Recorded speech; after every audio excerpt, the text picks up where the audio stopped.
And we're underway. This series finally underway. 1 ball, no strikes on the switch batting second baseman, Kaz Matsui. Wells working quickly. And there is a difference between working with a good pace but slowing down your delivery. I think that's the challenge for young Randy Wells.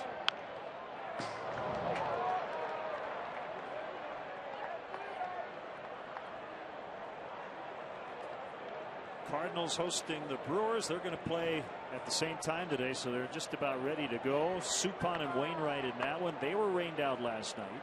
Cubs are just a half game back of those two teams. They'll make up last night's rainout coming up on Monday, whereas the Astros and Cubs will make up yesterday's postponement on July 30th here. Diving play, Soriano the catch. Nicely done by Alfonso.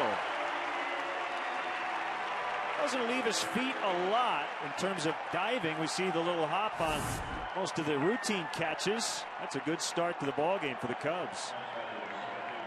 He's playing shallow for Matsui. Had a long way to go to get to that tailing line drive. Nice defensive play to start the ball game by Fonzie.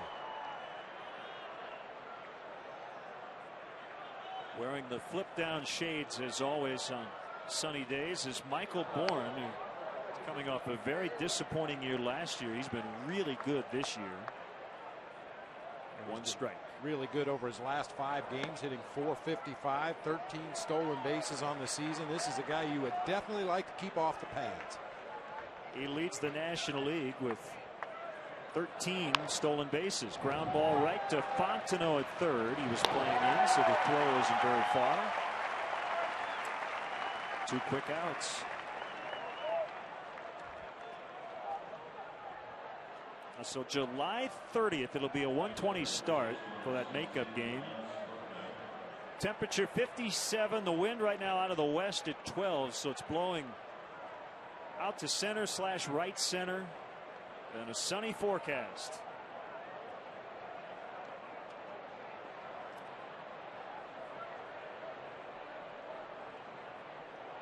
Lance Berkman off to a terribly slow start, but he had 4 hits on Wednesday at Coors Field. He suffered a sore left wrist in the final game of the series against the Cubs last week, and ended up missing all 3 games against the Padres last weekend, and the Astros swept that series. And if the Astros have any shot at this division or a playoff spot this year, they're going to need Lance Berkman to be Lance Berkman. And he's getting there this month. 2-1. Yeah, he's starting to heat up a little bit. He's had some success as far as his power numbers here at Wrigley Field. He's only hit for a .221 average, but 10 home runs in 67 games. That cutter ruled up and inside. Randy Wells hitting his spots, but not getting the call from Bill Hahn behind the plate.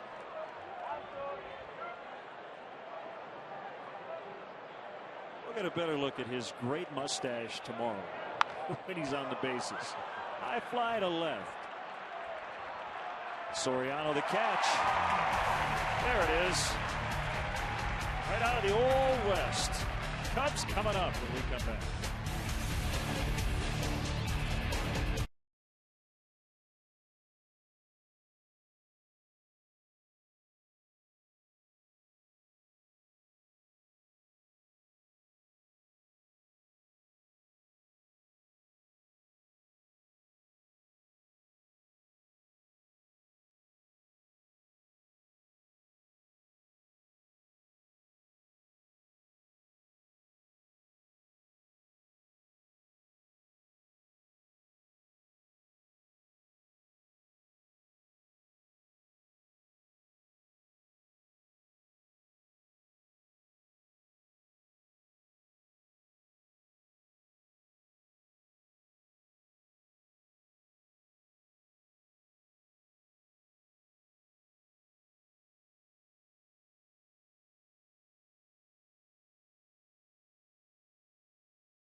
had yesterday.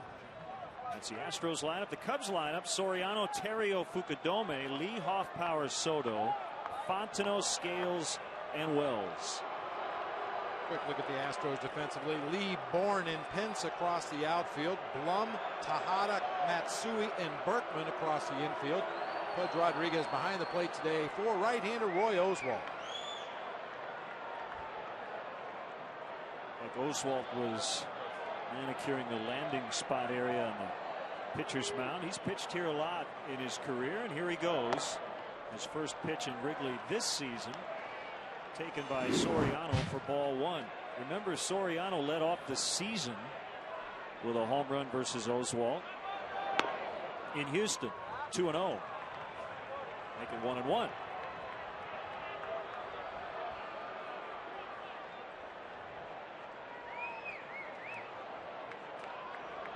Oswalt has lost 6 of his last 8 decisions against the Cubs. Inside, 2 balls and a strike. 6-5 here lifetime, 12-12 in his career versus the Cubs.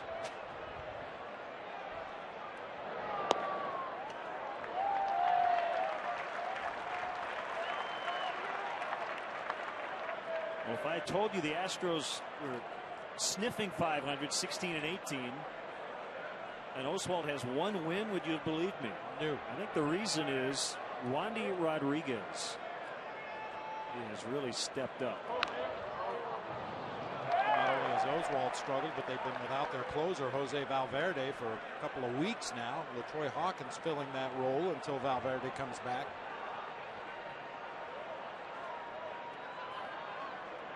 Hitting the ball better lately, as we mentioned. Over 300 as a team in May. Wandy Rodriguez has a 1.90 ERA in 8 games. Tejada shuffling to his left, and he throws out Soriano. I'll get another look at that Cubs Southwest starting lineup. Terrio coming up, then Kosuke Fukudome. Derek Lee trying to get up in the 200s, just like Giovanni Soto. Michael Hoffpower in for Milton Bradley, who is serving his 1-game suspension. Fontenot at third. Scales off to a fantastic start.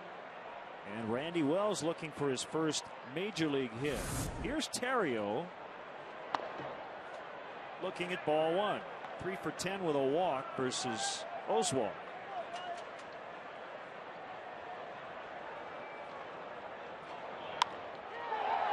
A floater into right, and Pence knocks it down. It does get away from him. Terrio's going to end up at second base.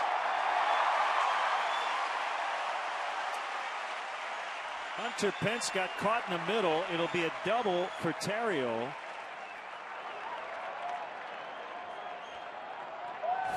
Early break for the Cubs.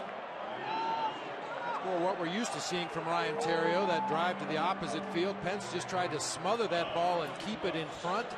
And a big break for the Cubs right there. Hits off the heel of his glove, ricochets towards center field. The Riot in scoring position for Kosuke Fukudome.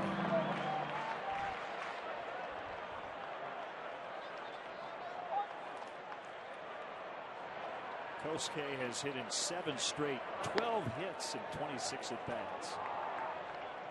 Strike one.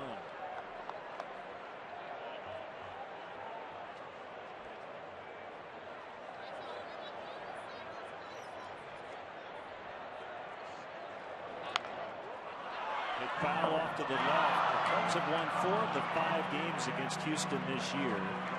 With the first 5 coming in Houston last year, the Cubs actually lost 5 out of 9 in this park against today's opponent.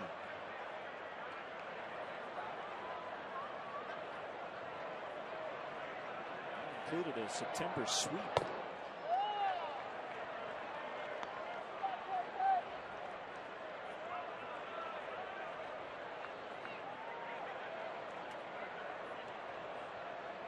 Terrio at second after a 1-out double. And Oswalt, Bob, seems to be having some issues with the mound. He's had a number of leg-related injuries over the last couple of years, and it's very important for him that he's comfortable out there on the mound. If his delivery is off even a half of an inch, It's going to put some strain on that groin muscle. Job by Kosuke to at least make contact as that ball was in on him. And you saw some splinters come off the bat. 2 outs in the inning. Terrio now at third.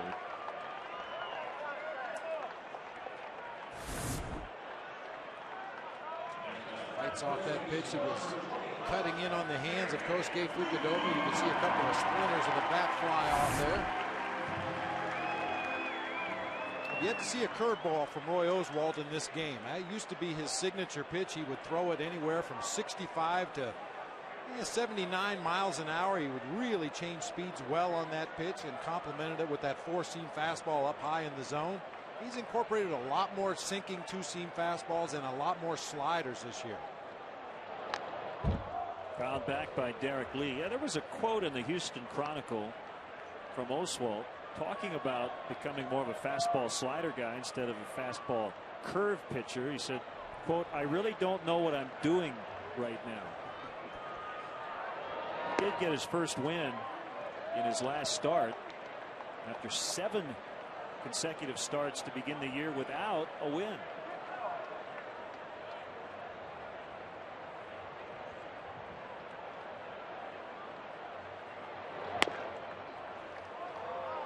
Well, it's not unusual for a major league pitcher's style to evolve as he gets older and matures in his career and finds other pitches that he can use against certain teams or against certain players. But for me, for Roy Oswalt, I don't understand. He was having great success with the high 4-seamer, the big curveball, and really just went after teams with 2 pitches. Strikes out Lee to end the first. 0-0 after 1.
That hat's not disposable, though. That's permanently attached to that gentleman's head. That one might have gone through the legs of Randy Wells as Carlos Lee continues his torrid pace. We know he's always hit well in this park, but he came into that at bat at 442 this month. The way he's swinging the bat right now, Bob, I'm kind of take a single for the Cubs. Just don't want balls leaving the yard. Limit the damage. Good sinker down and in. Actually got underneath the right leg there as Randy Wells went down to a knee. There was a time you had to keep a real close eye on Carlos Lee over there at first base. He's only attempted 2 stolen bases this year, been successful half of them. You make him stop, he's not going to run. But you just have to pay him a little bit of attention over there. Miguel Tejada, 11 hits his last 7 games with a couple of home runs. First of the year was against the Cubs in Houston.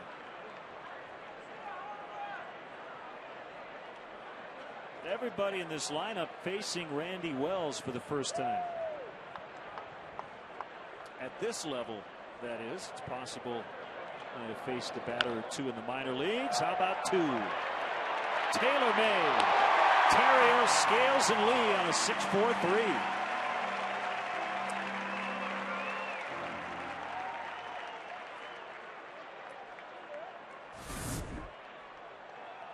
The leadoff single gets that 2-hopper right to Terrio at shortstop. Just a tailor-made double play ball. Carlos Lee didn't even bother to slide out there at second base. He just veers off to get out of the way of that relay throw to first.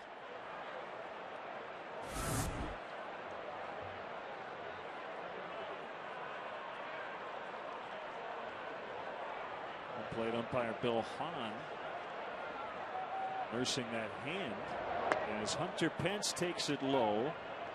Ball 1. There's why he's nursing that hand back there behind home plate. Watch the bat of Carlos Lee. Oh, it's around and it's him on the right hand.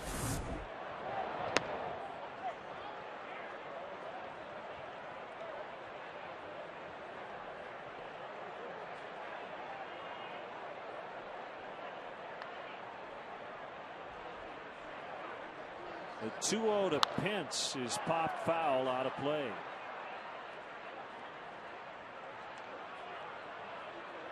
Rub a little dirt on it, but all you can do at this point. Squeezing that baseball, just try to keep it loose.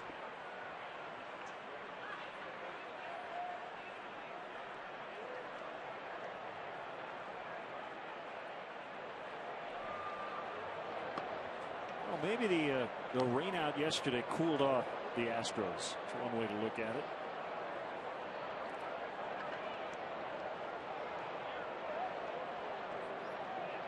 Either the rain out yesterday afternoon or the activities of last evening. It's been known to cool off teams when they come to Chicago. Old school Astros rainbow colors as Pence draws the walk.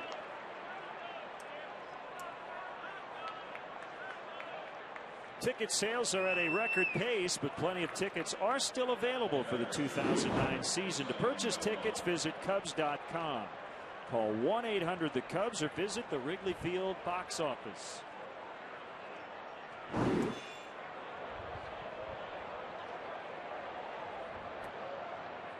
A 2-out walk to Pence. And Jeff Blum is up there. Blum tied his career high on Wednesday in Colorado with 5 RBIs. They scored 15 runs that night.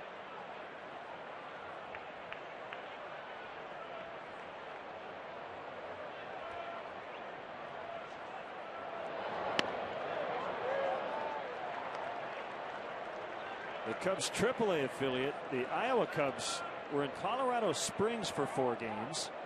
They scored 54 runs and split the series. They lost 2 games.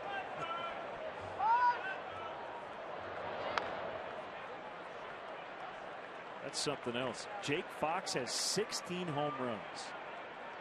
I believe he's leading the Pacific Coast League in all the Triple Crown categories. That is true. Sam Fuld, 13 for his last 27 with 13 runs over his last 6 games.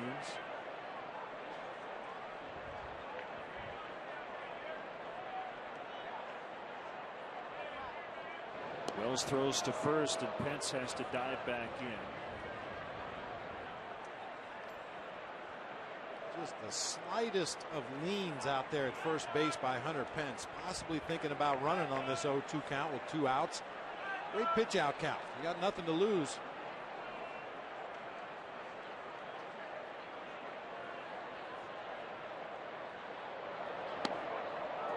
Little bit inside. Now the Cubs minor league report. The Iowa Cubs are tied for first place in their division in the Pacific Coast League. AA Tennessee Smokies, led by Hall of Famer Ryne Sandberg, are in first in their division, 16-15.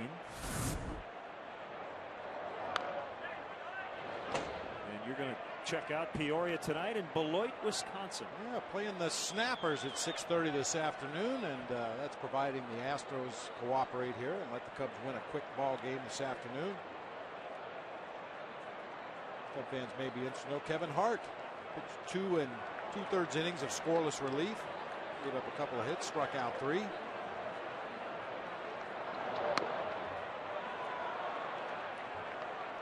It's 2-2 on Blum. He reaches Pudge Rodriguez with bat next.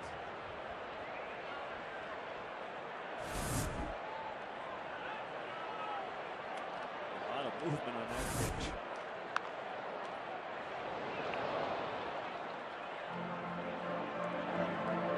Wells tends to get more movement on pitches to his arm side, which obviously being a right-hander would be the third base side of home plate. Really gets a lot of tail on that fastball when he throws it to the outside corner to left-handers.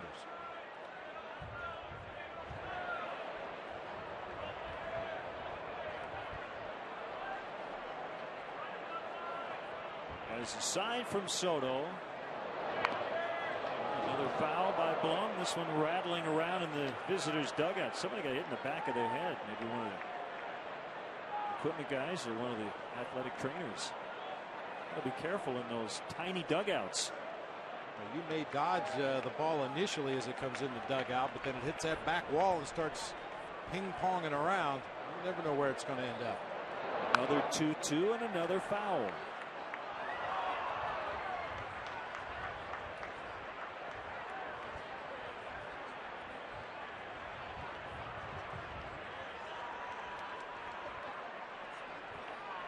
Nice Lanny McDonald type mustache. It's Rex Jones, longtime assistant athletic trainer.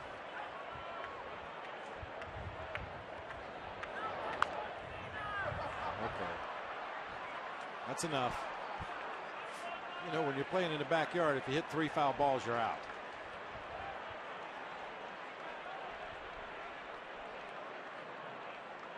I don't know if we'll get to limit. Was it Alex Cora gets Matt Clement a few years ago, like a 17 or 18 pitch at bat, ended up with a home run, and a base hit for Blum. We talk about it all the time. The deeper the at bat goes, advantage hitter, and that's their second single of the inning. Now, not only do you get to see the rotation on the pitches, you see the arm angle, you see the release point, and with each passing fastball or foul ball, you get more and more comfortable up there at the plate. You've seen everything the pitcher has to offer, and at that point you just want to get a good pitch to hit, and that time he got a sinker out over the plate.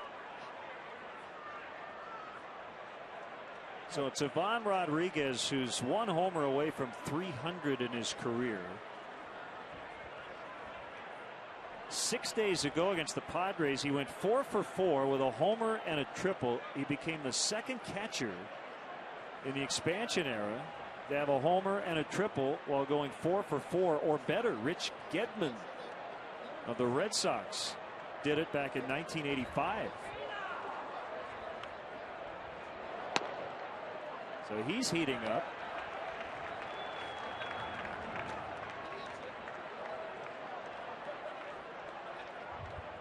It's among active players.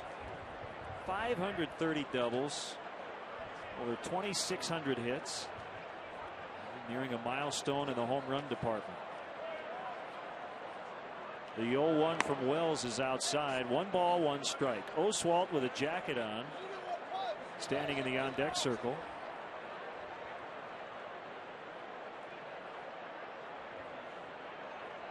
You come up with a 1-sleeved jacket for pitchers. Well, I've seen one of those.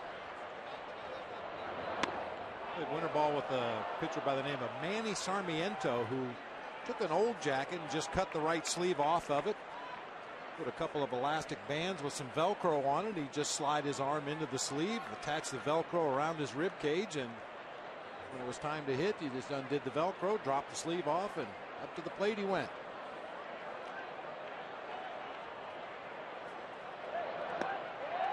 Swing and a miss, 2-2. This game is ripe for all kinds of inventions. I've talked about my batting glove suspenders. We've seen so many hitters step out of the box even after taking a pitch and readjust the elastic around the wristband. Well, I think you ought to put some suspenders on the gloves that go up and around your elbow to hold the gloves up. 2-2 to Rodriguez is in the dirt.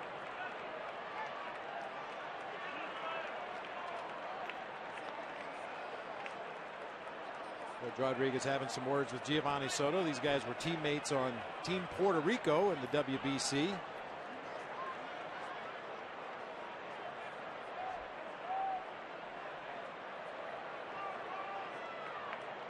Yadier Molina was too, right? Wow, what a trio that is. Runners go on the 3-2, and it's hit foul.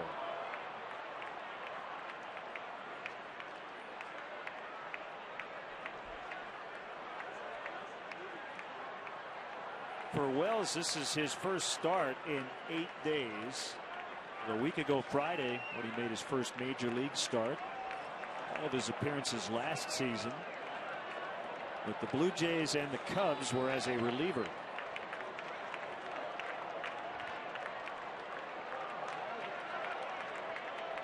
The kick and the 3-2. He walked him, and they are loaded up for Roy Oswalt. That is not the easiest thing to do. That is walk Pudge Rodriguez. He likes to swing the bat, but it's not the worst result in the world with the pitcher coming up. Now you have to make your pitch and get him out.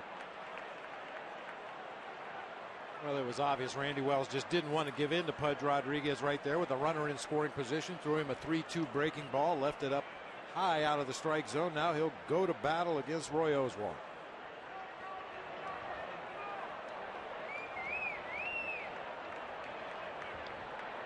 How about this one, Bob? In 2007, with the Detroit Tigers, Ivan Rodriguez had 515 plate appearances. He walked 9 times. That's hard to do. Well, it really is, because you know there were a lot of situations where opposing pitchers were trying to walk him. They didn't care if they walked him and still couldn't do it.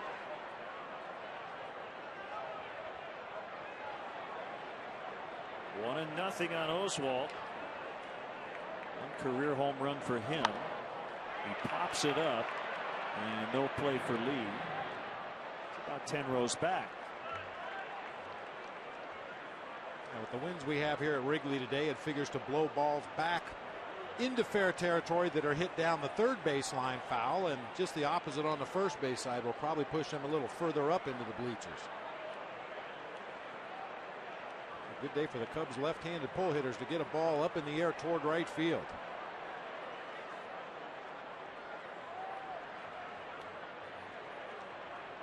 Ready for a 1-1. Little ground ball. It's Lee flipping to Wells. He steps on first, and the Astros leave the bases loaded. Bottom 2, Hoffpauir, Soto, and Fontenot coming up in a scoreless tie.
Cubs outfielders celebrate after a win. We'd like to see that collision. Yeah, that's on purpose.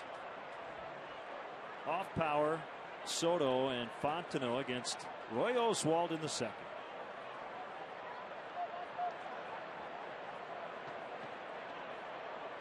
Milton Bradley suspended for today's game. He'll be back tomorrow.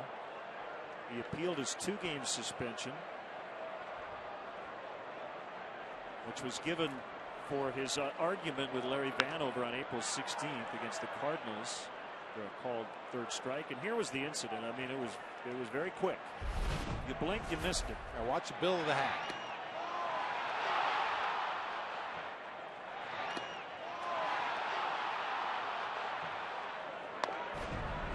Didn't get that far, but yeah, Milton got close enough that when he bobbed his head up and down, the bill of his helmet caught the bill of the umpire's cap, and that was contact enough right there. You saw it briefly.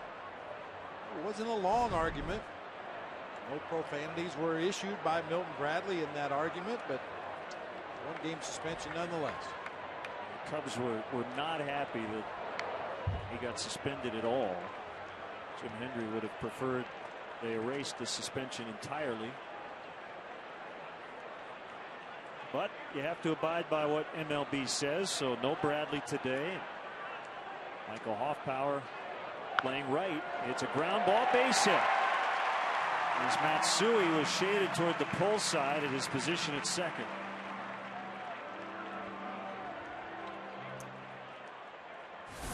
Not only shaded to the pull side, but got a little bit of a slow jump. Ball hit back up the middle of the field, and just a slight move to his left before crossing over and heading up the middle of the field, and that's all Michael Hoffpower needed to get that ball through into center. Leadoff man on base for Giovanni Soto. Game-winning RBI for the Cubs the last 2 games.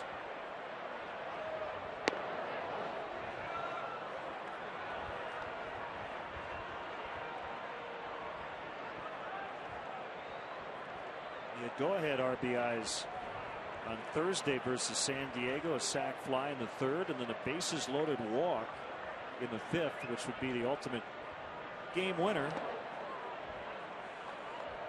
Had a 2-run homer in the bottom of the 3rd the night before. His first of the year. Good to see him heating up.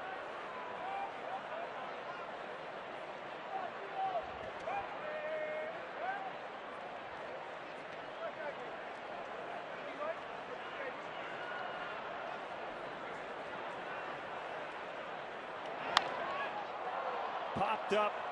And along the right field line is Pence. He's going to have room to make the play.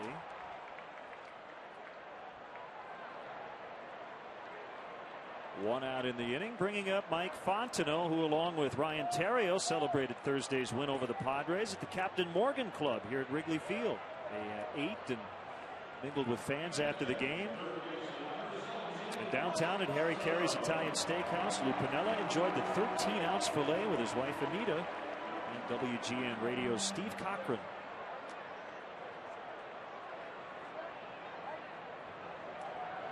I'm guessing they didn't split the filet. Lou had his own filet. I know Steve Cochran had his own. If there were any laughs at that dinner, that Steve Cochran is a funny guy. Yes, he is. And as we learned this morning, what we knew already, Lou can be a funny guy too. He was really on a roll down in his office this morning. You'd never know it by looking at that shot, but he's got a great sense of humor. Of course, you have to if you're going to be a big league manager. Heidi Herzog said that a long time ago. The qualities that it takes to be a good manager: a good bullpen and a good sense of humor. And if you don't have one, you better have the other. What a throw by Rodriguez as Hoffpower got back in time, and Berkman kept the ball out of right field. Now, Pudge really likes to attempt that pickoff with a left-handed hitter at the plate. That runner at first base is somewhat screened by the hitter. Pitch was inside. I think just getting back ahead of the tag. Once again going to the far outfield side of first base, making Berkman bring that tag back a long way. Just does get in.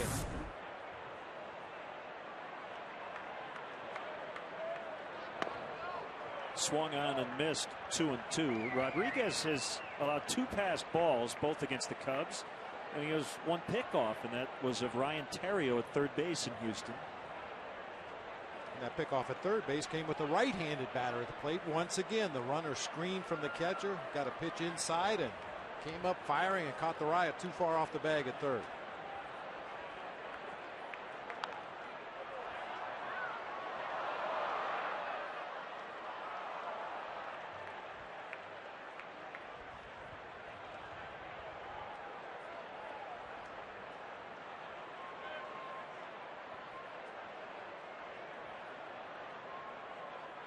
Early on, no score.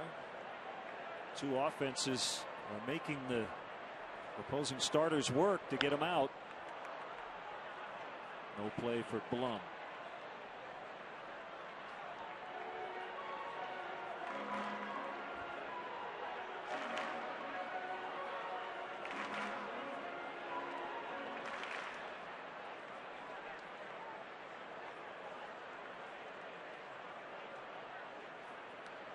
Wind blowing very hard right now out towards right. As Bob mentioned, it's a good day for the left-handed hitters to pull the ball in the air.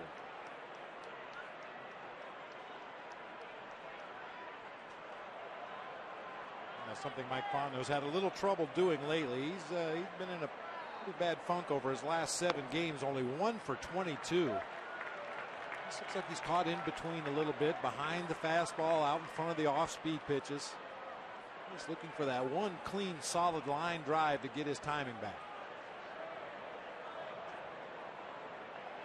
Bobby Scales on deck.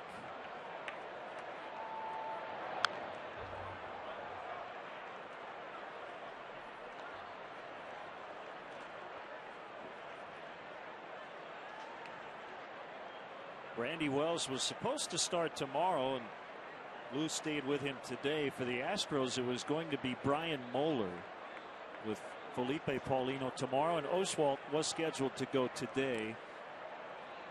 Cecil Cooper decided to put Moeller into Sunday slot, and Paulino will be available in the bullpen as Fontenot strikes out. 2 down in the inning. Time for the Coors Light freeze cam as Bobby Scales is coming up. Yeah, he has covered the plate very well. Pitches away from him, he's able to reach. Pitches down, he goes down and digs him out. That ball up and out over the plate. He's just seeing the ball extremely well right now. He's very quick with his swing on pitches in, and because he stands so close to the plate, he's got tremendous coverage. We talked to Bobby yesterday on the pregame, and he said he started switch hitting when he got to the University of Michigan. So he was not a switch hitter in high school, but began doing it in college.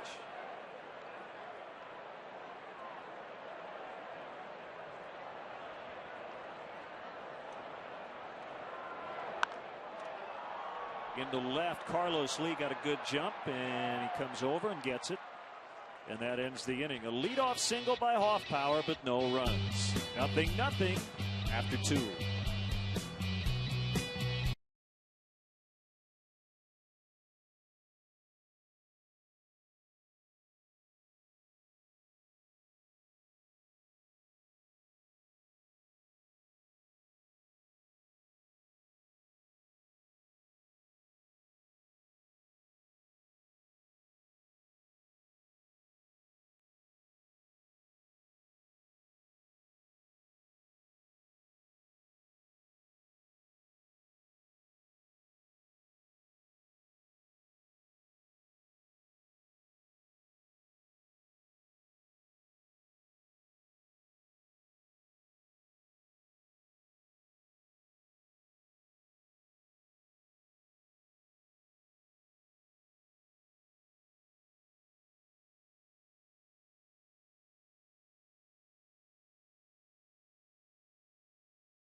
And children 13 and younger will receive a Webkins Lilkins Panda Bear. Compliments of Pepsi. We get into the third inning.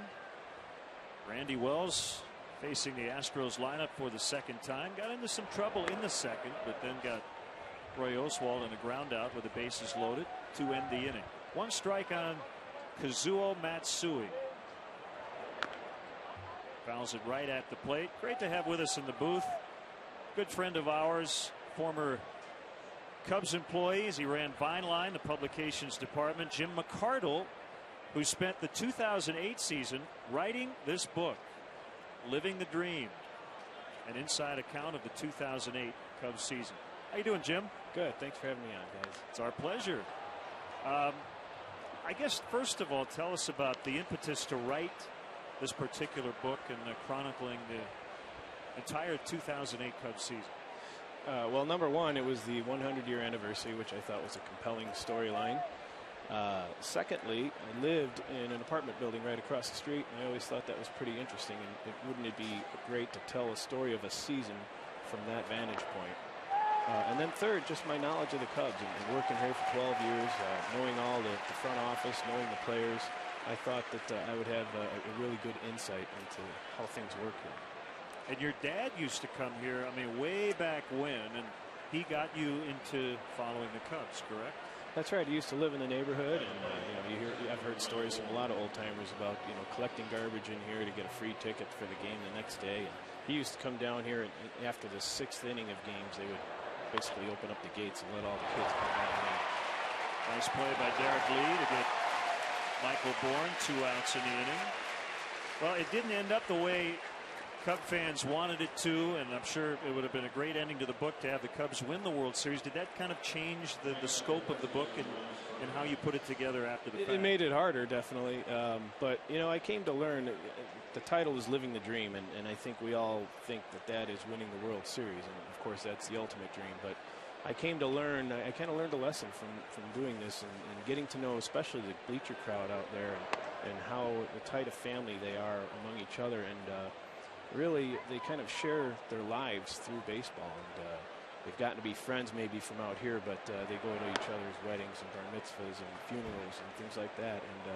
And so really the dream is the experience, which continues. 1-1 the count on Lance Berkman. We're with Jim McCardle, author of Living the Dream. So while you do chronicle the baseball, there's a lot of it is about the community, the neighborhood, and the friendships. That's right. Yeah. I mean, like I said, I lived in the neighborhood, and there were times when at 2:30 in the morning, you guys might be waddling off the bus coming home from a road trip, and I'd be watching you. Yeah, here they are. The Cubs are back. That wasn't waddling. That was staggering. The 3-1 is on the way, and it's a strike on the inside corner. Well, Jim, any revelations that, I know you don't want to give away the whole book, but anything that you think fans might find unusual or interesting or out of the ordinary? Well, I think the first chapter, I kind of set the scene for the modern day Wrigleyville, which to me includes a lot of those rooftops over there. And I talked to just about all the owners and got their stories. And you're going to be astounded at the prices that those buildings go for nowadays as compared to 20 years ago.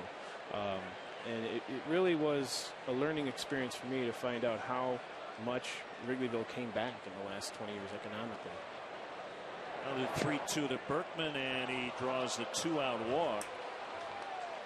Ron Santo wrote a forward, and I appreciate you asking me to write one as well. Right. And can you tell the story that I wrote about in the forward about Billy Williams? This is life's embarrassing moment. It's a great story, and I think it says a lot about Billy as a person too. Well, Billy was it was his 60th birthday, I believe, and we were putting him on the cover of our game day program. And so we were doing a photo shoot real close in the neighborhood here. And Steve Green, the photographer, asked me to bring Billy back to the ballpark. And I was just thrilled to be able to do that. One of my childhood heroes. Yeah, I'll drive him anywhere. Not thinking about the fact that my passenger side door wasn't working on my car. It was frozen shut. So, and it was a stick shift car. So we got out to the car and I told Billy, well, you got two choices here. Either you can drive. Base hit for Lee. 2 on. Berkman's going to stop at second base.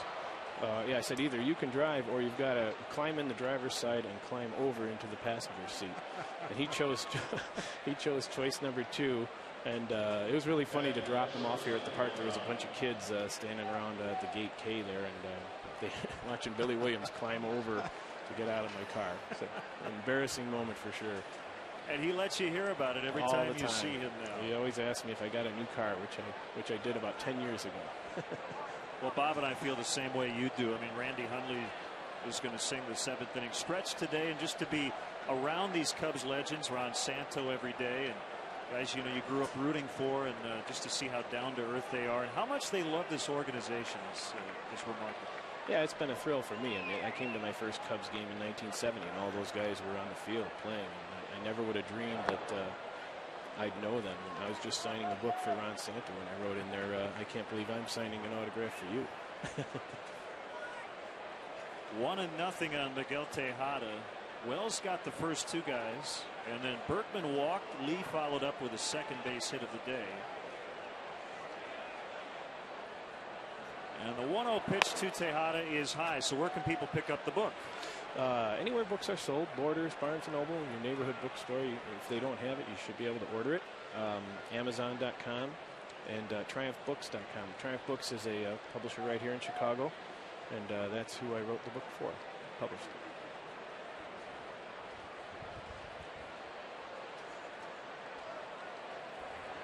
The 2-0 pitch is hit foul. Your hair was a little shorter here for the professional shot than it is right now. Maybe it's the hockey hair going here, right? With the Blackhawks still in the playoffs. When I finished writing the book, it's funny, I moved out of my apartment, and I kind of just needed to push away from Wrigleyville for a little while, and I ended up getting a job as a ski instructor out in Lake Tahoe, and nice. The long hair seemed to fit out there. I just kept it. I thought you were older. You're 25. Quit your job, 25. write a book. You're doing what 25-year-olds do. Go out and be a ski instructor. You are living the dreams. Yeah. Wells with a 2-1, and it didn't hit him, but it almost did. Oh, it hit the bat. It did hit the bat. It's 2-2. That's a big swing pitch right there. Which ran up and in, just apparently caught a piece of the barrel of the bat. Bill Hahn very emphatically came out from behind home plate and signaled the count was 2-2. And yes, indeed, he got it right.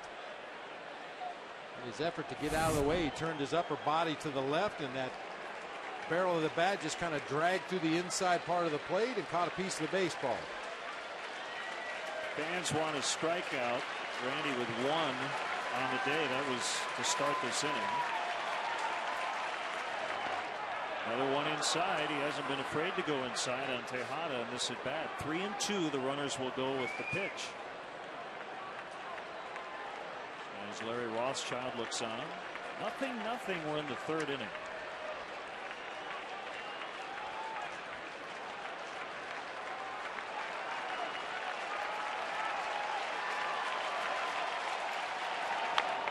Ground ball, nice play by Wells. They run it halfway over and flip to Derek Lee. Jim, we're really happy for you. This is a wonderful book, and great to see you as always. And again, go pick up Living the Dream. Thanks, Jim. Thanks for having me on, guys.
Randy Wells with a nice defensive play to get out of the top of this inning, and now he's trying to help his own cause with the bat. 0 for 1 in his first start. Oswalt coming back. And fouled back. Randy Wells, a former catcher, knows how to swing the bat a little bit.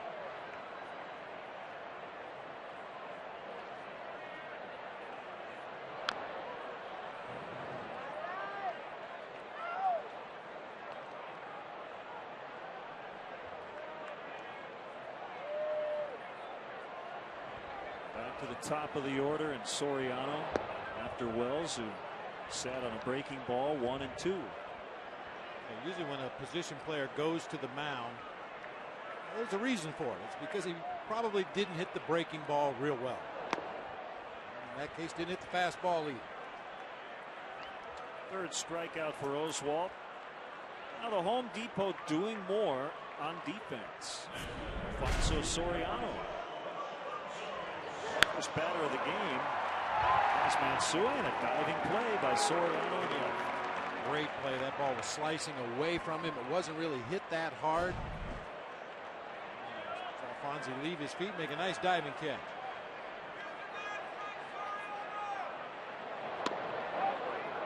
Caught the inside edge, 1 strike.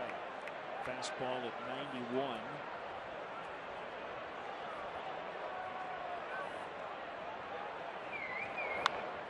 In on the hands and fouled off to the right.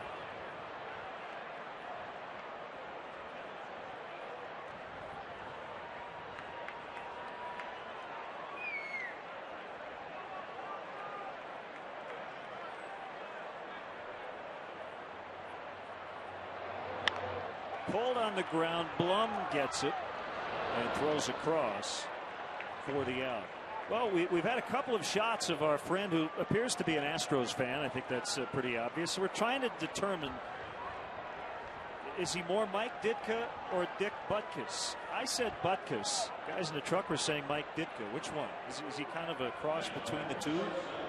Well, he definitely has Bum Phillips hat on. We know that. But I think I'd go with Butkus. You know, curls down around the lip a little more. Or it could be Bill Hahn. Or Black Bart, as we like to call him. Oh, those guys all look like they stepped right out of a Western. Bill Hahn won the Academy Award for There Will Be Blood.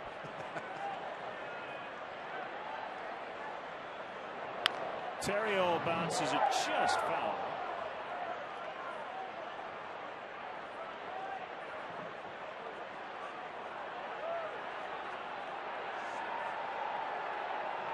Dude racing down into the corner.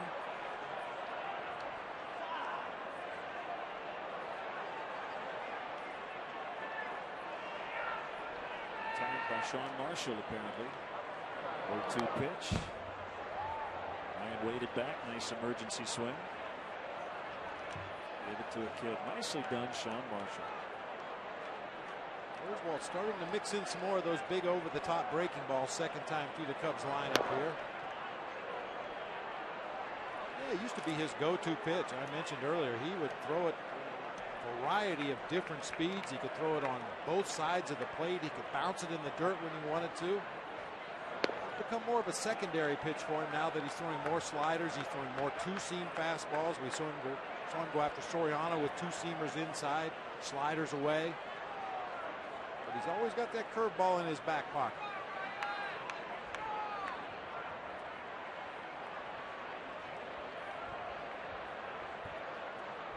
Terrio with a bloop double in the first inning. It was about the same spot, but he hit it a little too far, and that's going to land in the glove of Hunter Pence. They go down in order for the first time. 6 straight sent down by Oswalt.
So now one pitcher, but the staff in a single game.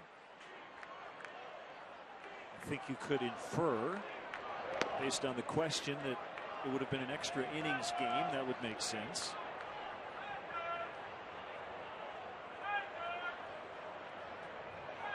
Wouldn't be surprised if Roy Oswalt was involved, or maybe Nolan Ryan going way back. Possibly J.R. Richards going way back.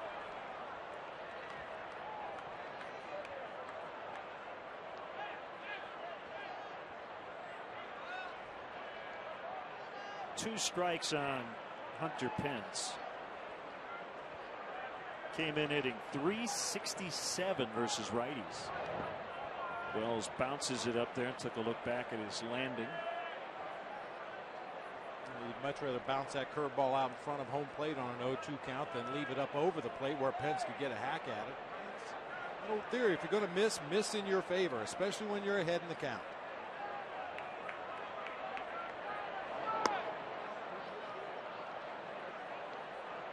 Lou has not made up his mind yet, and has some time in terms of which pitcher will remain in the rotation when Carlos Zambrano returns on Friday in San Diego, as Kosuke plays deep and is able to get back and make that catch right on the edge of the track. Sign up for a subscription to Vineline, the official monthly magazine of the Chicago Cubs. Only Vineline offers exclusive coverage from spring training all the way through the Cubs' next postseason run. Visit the Vineline blog at Cubs.com and order today. You're talking about that decision that Lou has to make as to who stays in the rotation and who goes to the bullpen. Easy ground ball to the right side, no problem for Bobby Scales. 2 down. I think a lot of it will also involve the opponent for that next start. Maybe you'd prefer to have a lefty, maybe you prefer to have a righty. I think Randy Wells' outing today is going to have a lot to say in determining who gets to stay in that rotation. But a couple of good options either way. Marshall will start on Thursday in St. Louis. Kind of interesting, Bob. Both Carlos Zambrano and Chris Carpenter will come off the disabled list. The plan is both will come off Friday, just missing the Cubs-Cardinals series. Carpenter, with an oblique injury, will pitch against Kansas City, and Big Z versus the Padres. He's down in Florida and will pitch for Daytona tomorrow. And I guess Carpenter will not make a rehab start.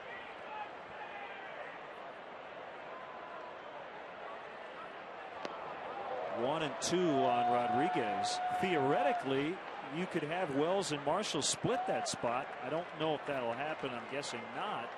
But you could do it based on the matchups.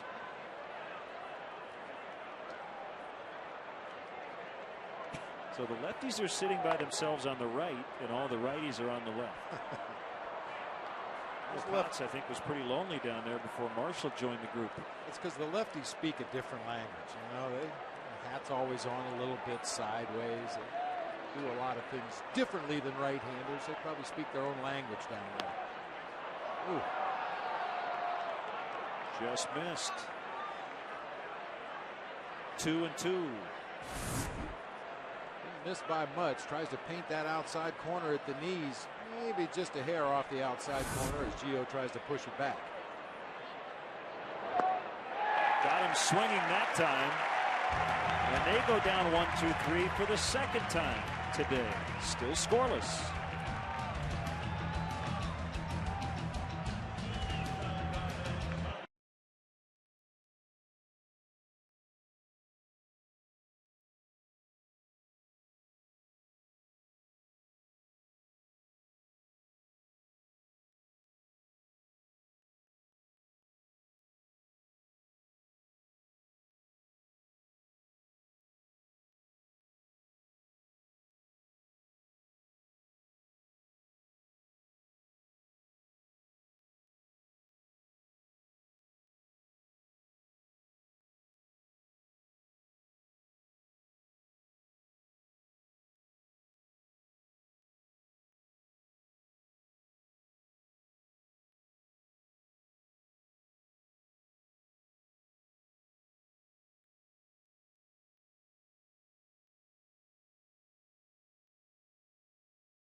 strikeouts in one game by their pitching staff. Well, it was against the Cubs. 23 in a 16 inning 1-0 Cubs win here at Wrigley Field. 6 years ago. I love Sammy's line. He had one hit. He struck out 5 times, but he ended the game with an RBI infield single.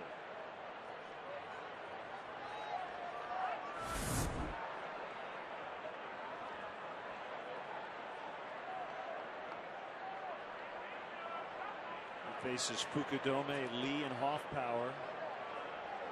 In the home half of the 4th as Kosuke pops it foul and out of play.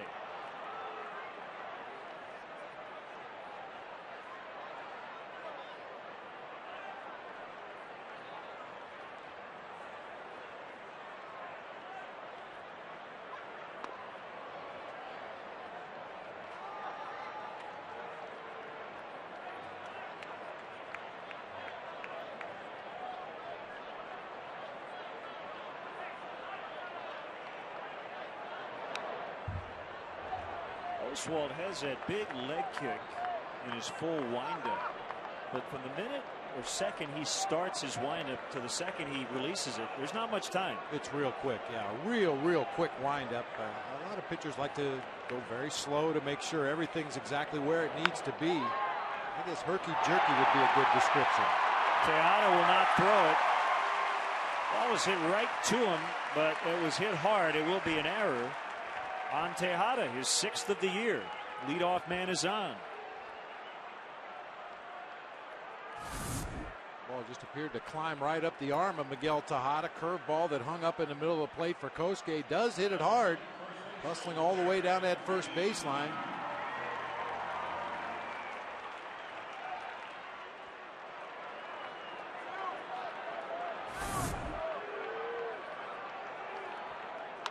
Derek Lee out into right center. Pence with the catch. He made almost a U-turn as he went over and back and then came in slightly to make the catch. So Lee lines out.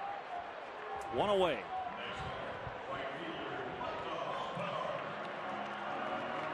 Sounded like D. Lee broke his bat on that soft liner into right field. Another guy whose timing just isn't quite there yet. He missed some games with the neck spasms, and talked about it many times in the past. When you come back to the lineup facing live game pitching and you haven't seen any for 4 or 5 days, it's going to take a while to get your timing back.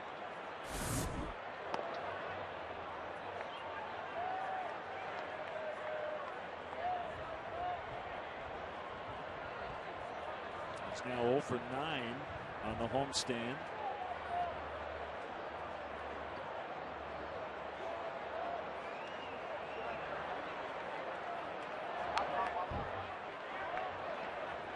See Adrian Gonzalez. He homered again last night in the first inning. Hit a 2-run homer off Aaron Harang. So he's homered in 5 straight games, and the Padres finally won. Well, I said it when the Padres were here. Right now, he's the greatest hitter in the world. Just can't get him out. A few roster moves before the game last night. Kevin Towers not pleased, nor is the manager Bud Black with how the Padres have played after such a great start to the season. We'll see them again next weekend in Southern California. Bounced foul by Hoffpower. Well, sometimes when you're struggling and you've tried everything in your power to get the ball club jump started offensively, rattling the cage is what we used to call it. Move a few players up, move a few players down, let everybody know that nobody is safe other than Adrian Gonzalez. You better start to perform or we'll find somebody who will.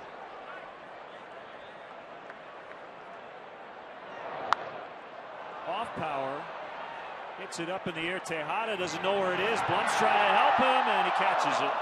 Astros would have gotten it out either way, most likely, as Kosuke kind of in no man's land at first base.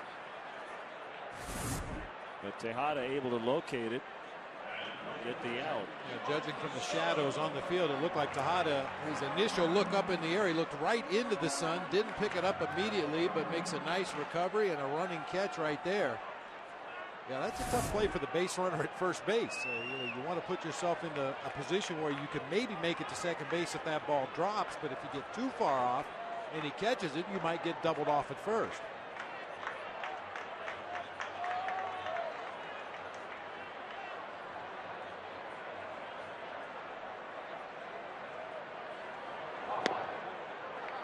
Home run swing by Soto.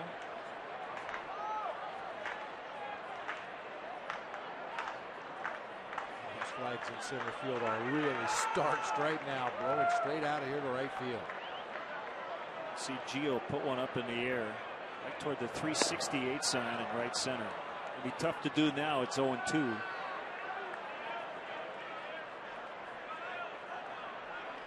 That's extremely reachable today.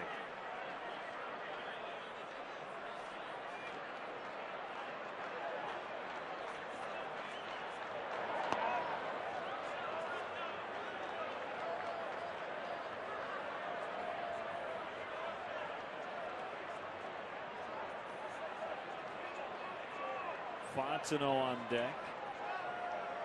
Fukudome is at first base. Oswalt could be out of the inning, but there was an error to start it on Tejada.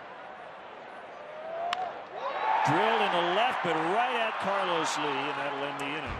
A couple of lineouts in the frame. Still no score after 4.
Busy early this morning, but as usual, the field looks absolutely perfect.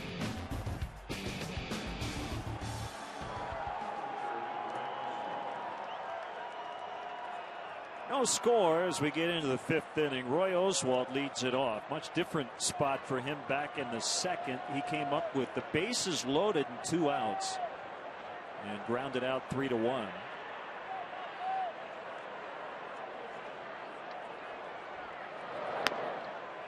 Ball 1, the count. Randy Wells still hasn't given up a run in his major league career. 5 shutout innings in his first start. That was a no decision. Looking for his first win in the big leagues.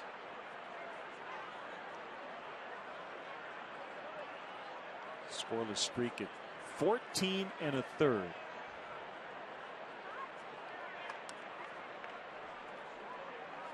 And in that time, he's given up just 8 hits.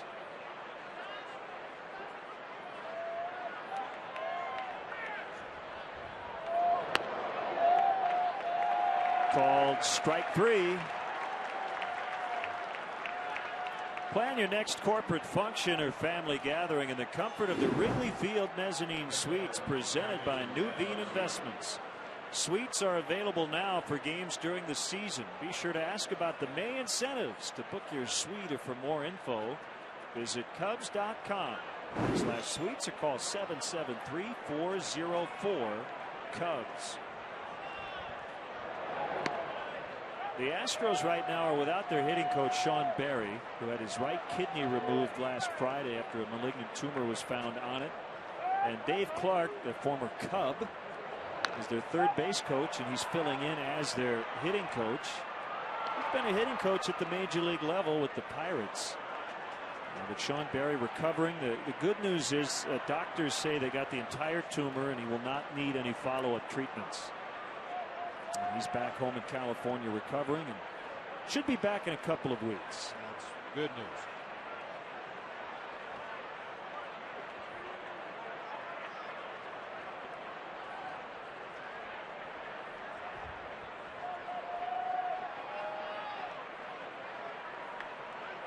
To Matsui.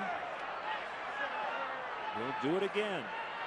Corey Hart with a home run in St. Louis in the second off Adam Wainwright. It's 1-0 Milwaukee in the top of the fifth. Jeff Suppan with 4 shutout innings to start that game.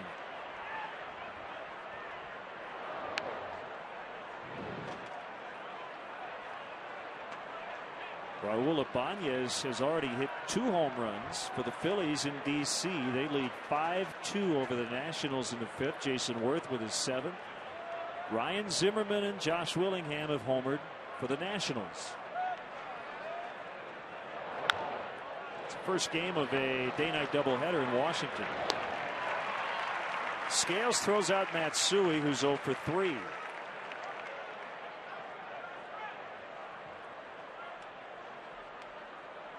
Cubs defensively have to be careful of the bunt here. Even with 2 outs in the inning, Michael Bourne try to get on base any way he can, use that speed. Michael Fontenot already drawn in at third base, as is Derek Lee down at first, and Randy Wells, I'm sure, will be ready to charge after releasing that pitch to home plate should Bourne show bunt.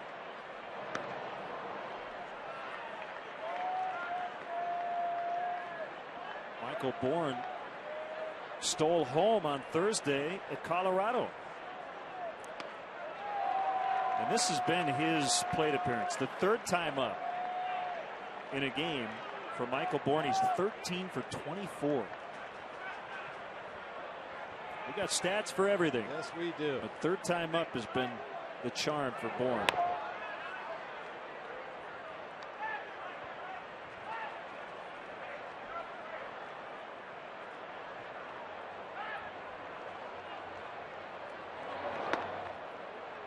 That's low. He's 4 for 4 in his first plate appearance after tying his shoe on the bench.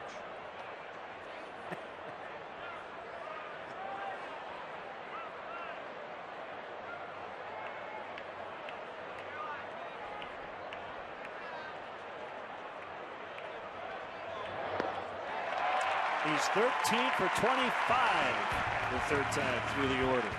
Randy Wells is dealing. Bottom 5, 0-0.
Thanks, Gail. No score.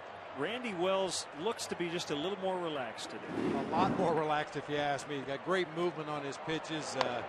And I think he realized it very quickly. Most pitchers, when they take the mound up pretty early in the ballgame, they know what they have working, what they don't have working. He's got great movement on that fastball today and has a real good straight changeup to go with it. Over 15 innings to start his major league career, and he still hasn't given up a run. Well, that screamer off the bat of Fontenot on the checked swing almost got the guy on deck. Bobby Scales. 1 ball, 2 strikes.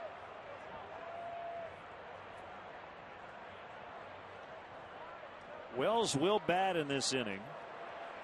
The last Cubs hit was a leadoff single by Michael Hoffpauir in the second.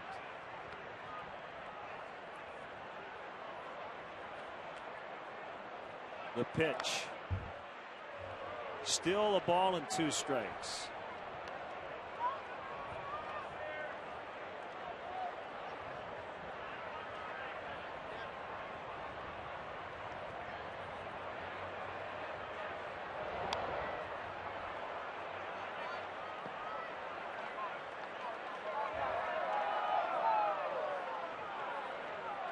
Joe Mauer and Mark Teixeira have homered for their respective teams as the Yankees lead the Twins 3-2 in the Bronx.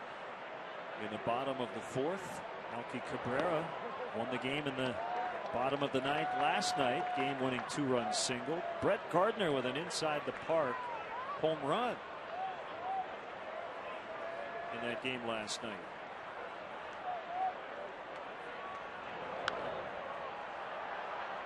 He was visiting a children's hospital before the game in New York, and a young girl gave him a bracelet and said, if you keep the bracelet, you're going to hit a home run. And he did. It's a pretty neat story.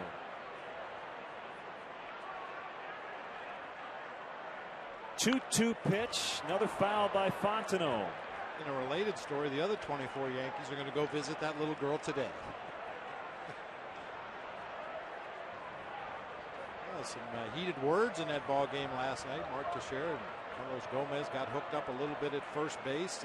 Teixeira thought Gomez was running inside the baseline, and it ended up with managers Joe Girardi and Ron Gardenhire going toe-to-toe and arguing out on the field.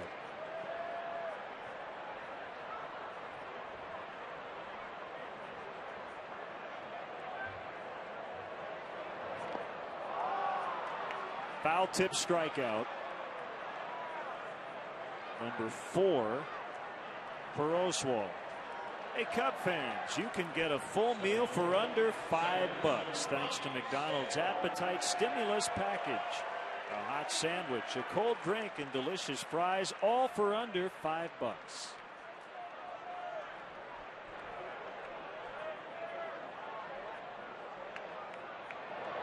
Well, Mike Fontenot's not getting the results. He has struck out swinging both times, but he's seen 18 pitches in his 2 plate appearances.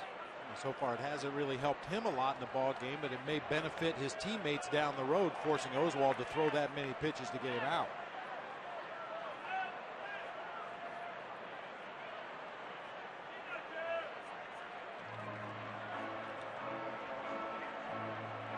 Well, then back in the day, it seemed like Carlton Fisk would make one of these trips to the mound every inning. Pudge Rodriguez has kind of upheld that tradition. I think right now he's just giving Bill Hahn a little bit of time, but we've seen it every game we've played the Astros, and Pudge has been behind the plate this year. Several trips to the mound to talk it over with his pitcher.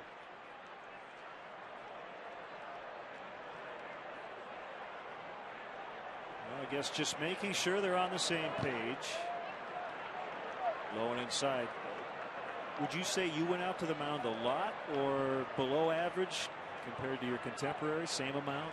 I'd say the same amount, or if anything, maybe a little bit below average. Some pitchers I like to visit more than others. Some guys just didn't want you to come out there. Great story that I can't repeat word for word, but Junior Ortiz, catching for the Pittsburgh Pirates, ran out to the mound one time to talk to Rick Russell, and Big Daddy said, "Did the skipper send you out here?" And he said, "Nope." And get back behind home plate. Okay. Okay. Yes, sir, Big Daddy. Swing and a miss. Well, Oswalt's been up to the task today as he strikes out Bobby Scales. Bottom fell out of that breaking ball. Yeah, that big curve ball took a little bit off of it, got a lot more break on it. Bobby swings right over the top.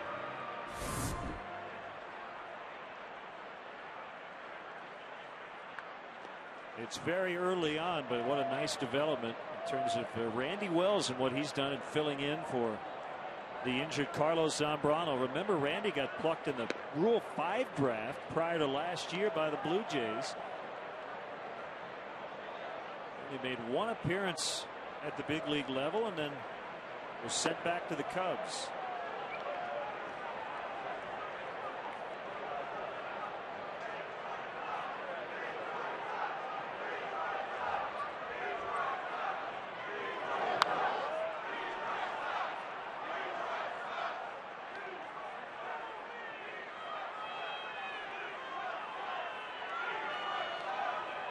Strikes from Oswalt. He hasn't walked anybody.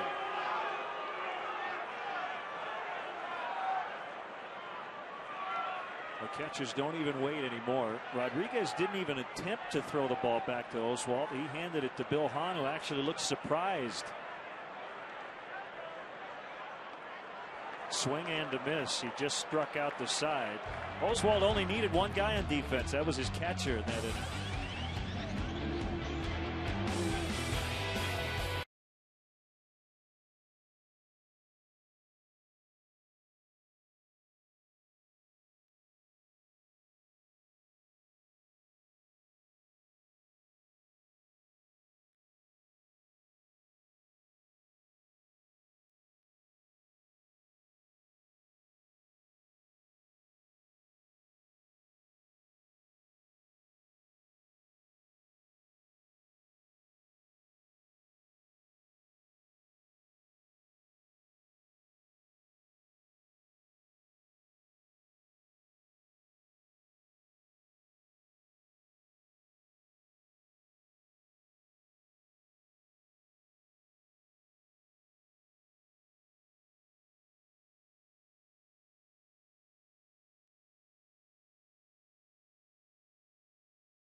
It's an offensive stat, but Randy Wells keeping that lumber at bay over 15 innings to start his career, and has kept the opposition off the board. Going to be tough here in the 6th as he faces Berkman, Lee, and Tejada.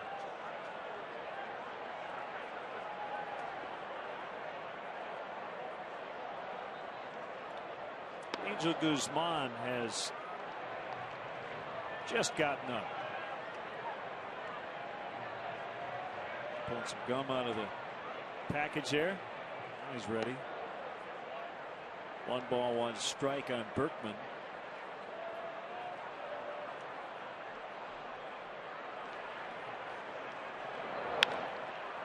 Out into left center for a base hit.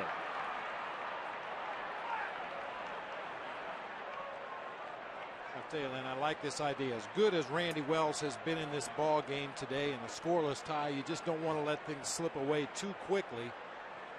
Guzman cranking it up just in case down there in that Cubs bullpen. The one thing that you and I kind of thread through our broadcasts occasionally, it's a theme that we touch on a lot, is how hard this game is and how humbling it can be. Lance Berkman has been one of the elite hitters in baseball, and a few days ago he admitted that he was battling his confidence. He was struggling with it after his really slow start, which actually the slump began last September, and then he hit 162 this April.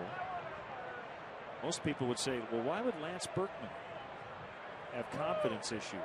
Last year he had a stretch where he went 31 for 50, and he also had an 0 for 27 in the same season. That's how tough this game is, and how easy it can look for short stretches. And every player gets to a stage of their career where you wonder, is this a slump, or have I lost my ability to hit the baseball with authority? I mean, that's a perfectly natural thing for any player to go through. But, like we tend to say, all it takes is one line drive, that swing come together perfectly, and remember what it feels like to have a well-timed swing and to square a ball up. And a good hitter like Lance Berkman is going to take off and put up great numbers once again. You just hope he does it after they leave town. Well, I think for other players in baseball, you can look at those things I pointed out in two different ways. One could be, well, if Lance Berkman struggles with his confidence, oh man, I got to worry about mine. Or the other way to look at it is, even the elite guys are human. So maybe I'm not so weird that I lose sleep every night after I go 0 for 4. Well, if it was easy, everybody'd hit 400.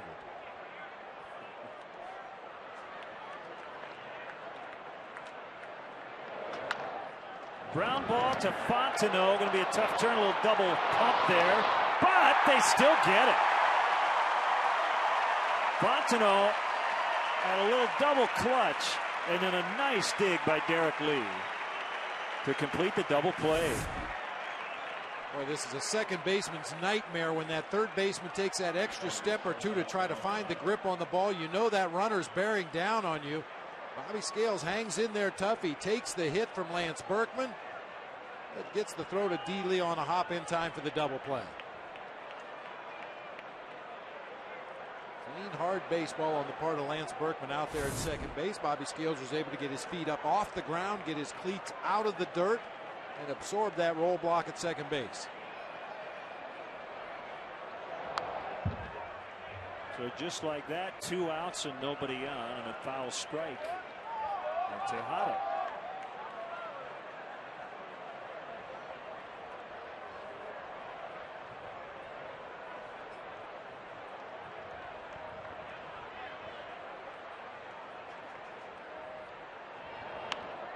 In on the hands, he popped it up. Coming back. Fontenot with the basket catch right in front of the Cubs dugout. He'll head right down the stairs. So Wells gets through 6. Cubs coming back on offense, top of the order.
thinking what I'm thinking?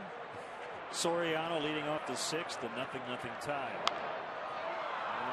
Not going to happen. Well, it's going to drop though. Ball should have been caught, but is not. And Pudge Rodriguez snuck in behind Soriano, and he got back to the bag in time. So a bloop single. Cubs will gladly take that. Wind and sun playing tricks out there with the Astros defenders. Yeah, you can see Matsui lost it in the sun right away. It's going to be a tough play for Berkman, and Pence was playing extremely deep. That ball dropped perfectly between the three of them, and then there's the catcher, Pudge Rodriguez. You've got no other responsibility on that play, so he just trailed the runner up the first baseline and tried to block the bag from Alfonso Soriano.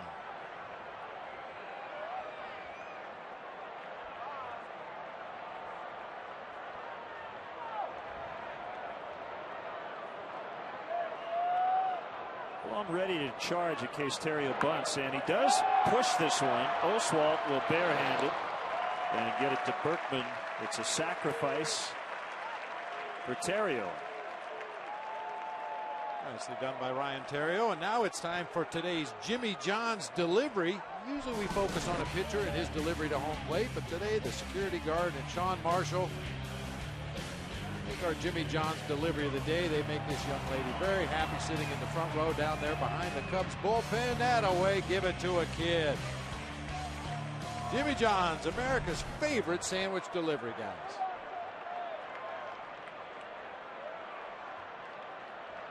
That was special delivery right there. So 2 cracks at it here with Fukudome and Lee. They put the Cubs on top. Good arms in the outfield. Carlos Lee with 5 outfield assists on the year. Pence has 3, Bourne with a couple.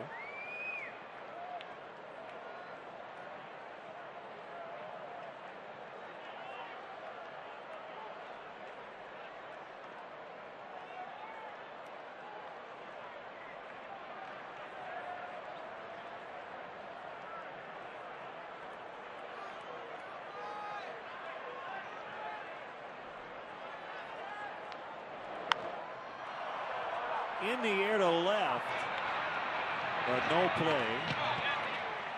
Just in front of the bullpen.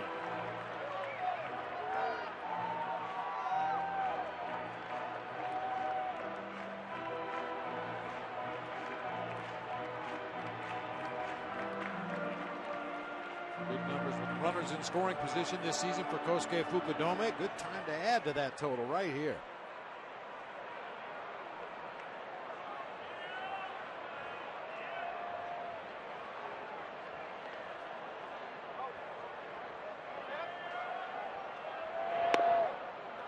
Rodriguez was ready to throw. Nobody got to second to cover. 3 balls and a strike.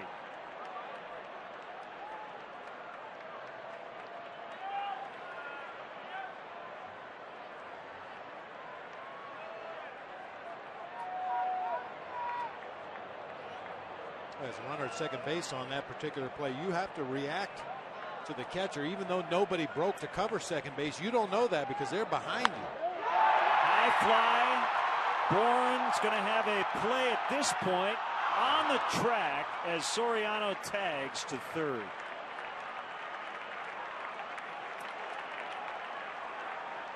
Michael Bourne able to stick with it.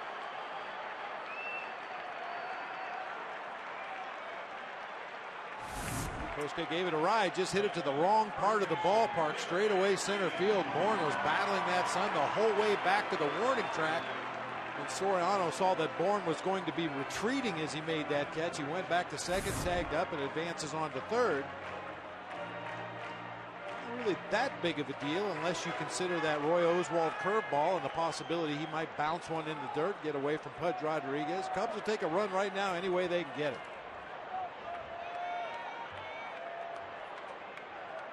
Everybody back on the infield with Derek Lee at the plate. Carlos Lee very deep out and left.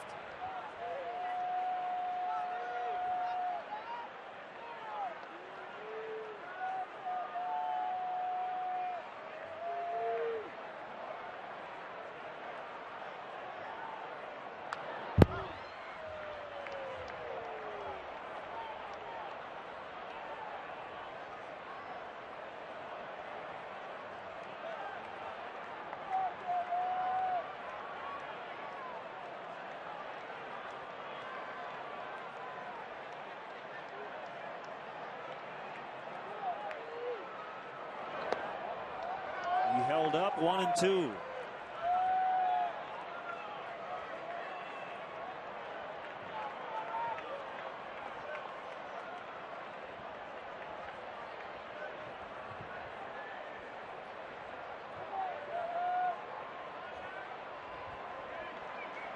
Soriano started the inning with a bloop single to right. He's now at third with 2 outs. Rodriguez gets out and blocks that breaker.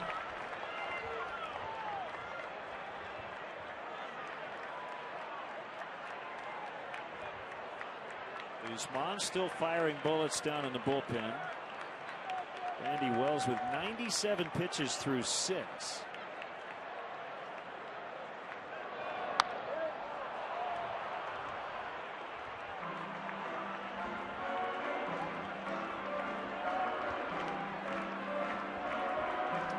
Decided that 6 shutout innings enough for Randy Wells, who threw about 100 pitches max in the minor leagues this year. Bullpen's rested. Sometimes no matter how good your starting pitcher does, you want to get him out of there on a positive. And Randy Wells did his job extremely well today. Get him out of there, turn the ball over to the bullpen, hope the offense finds a way to scratch across a run here against Roy Oswalt. Derek Lee coming in, a career .288 hitter against Oswalt. It's inside, 3-2. That's after an 0-2 beginning to this sequence. Michael Hoffpower with that next. Cup fans getting up, 40,549 in the ballpark today.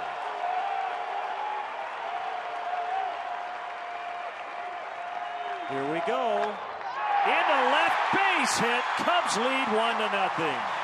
Derek Lee with his first knock since returning from the neck injury, and it's a big one. Cubs are out in front, 1-0.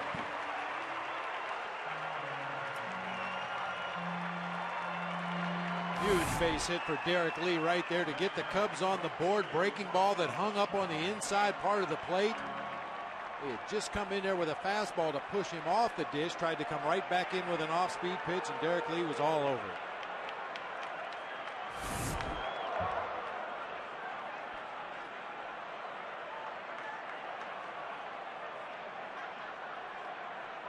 Get him on, get him over, get him in. Don't forget Ryan Terrio's sacrifice bunt earlier in the inning to move Soriano to second base after he singled.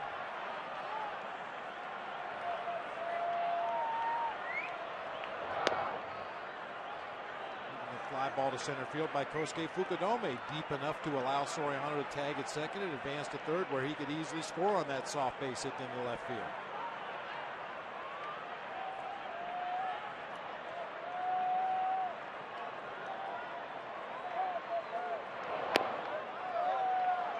Two and one.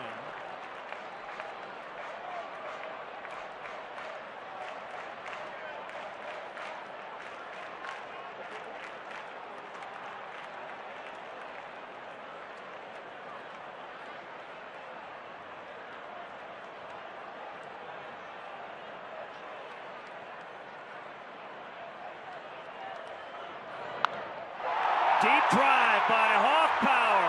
Back to the wall, into the bleachers. It's a 2-run homer. His 4th of the year. It's 3-0.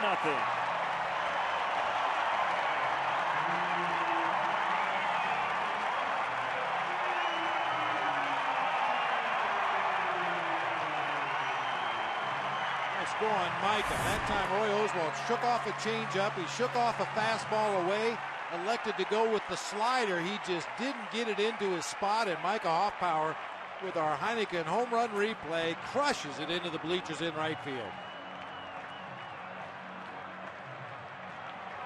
That'll make you scratch your head when you're a pitcher and you shake off your catcher a couple times and then serve up a gopher ball. You start second guessing yourself out there on the mound. Oswalt among the league leaders in allowing home runs, the 10th one he's given up. This is his 9th start. So a little extra cushion as Randy Wells is trying to notch his first major league win. Giovanni Soto to deep center. It turns around, Bourne over his head. Soto's going to end up at second base. And a solid double.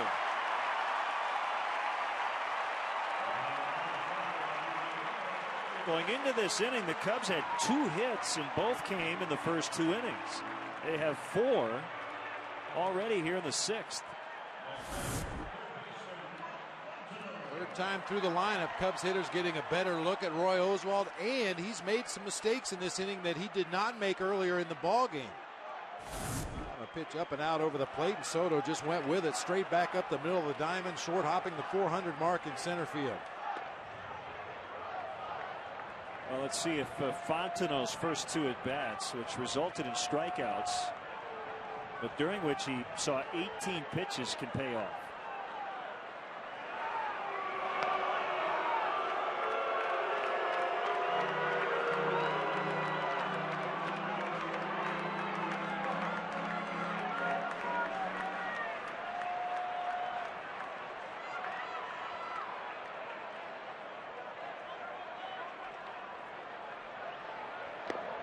Foul tip, strike 2. Ball and 2 strikes to Fontenot. Almost certain Guzman's going to start the 7th because Angel is throwing yet again.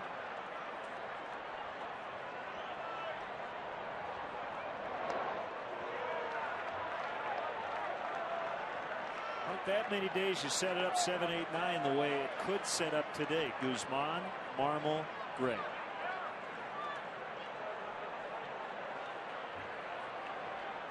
This 6th inning is all Roy Oswalt's. The run's coming with 2 outs. Just as we say that, they are going to get somebody up.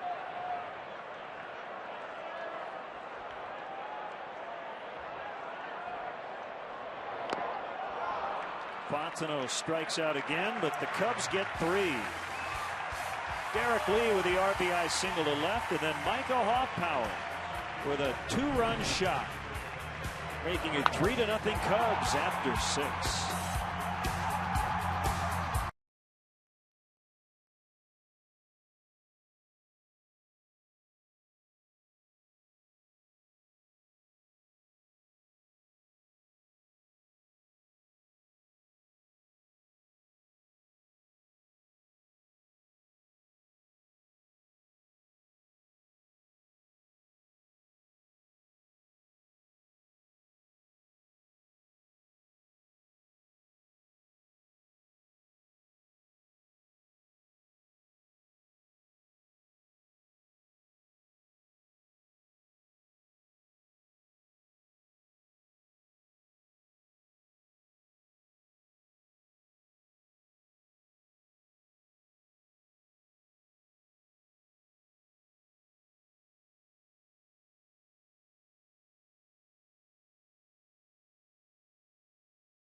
For a rivalry showdown with Albert Pujols and the St. Louis Cardinals. Don't miss the Cubs and Cards Wednesday night at 7, right here on Comcast Sportsnet, fans' best friend. This summer, Coors Light introduces the new 12-ounce cold-activated can. When the mountain turns blue, your beer is as cold as the Rockies. Frost-brewed Coors Light, the world's most refreshing beer. Angel Guzman in relief of Randy Wells, who exited with an ERA as a major league pitcher of 0. Easy to figure that ERA. Got to get a win with the way he's pitched. 16 1/3 innings to start his career without allowing a run. And poised to get the win if the bullpen can close him out. Hunter Pence takes it outside. 1 ball, 1 strike from Guzman. The thing that makes that especially impressive, Len, is the fact that Randy Wells is not really a power pitcher. He's not the kind of guy that's going to strike out a ton of opposing hitters. He's going to pitch to contact most of the time, but his command has been excellent. Either hit his spots or missed in his favor for the most part.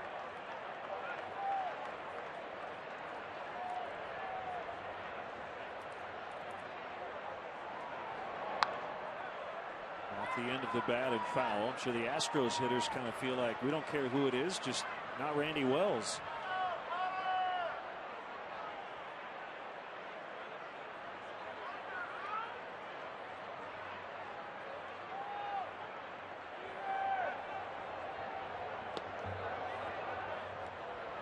Fastball pulled way outside and low.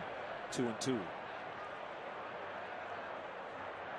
Jeff Blum on deck, and then the catcher Rodriguez. Pitcher spot due up 4th in this inning.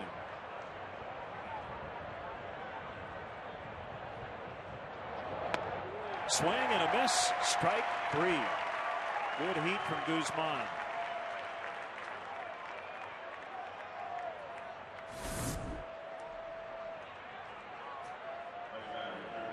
Makes all the difference in the world for Angel Guzman to throw those good quality strikes, keep his arm angle up there so he gets that downward plane on his pitches. When he does that, he can be extremely effective.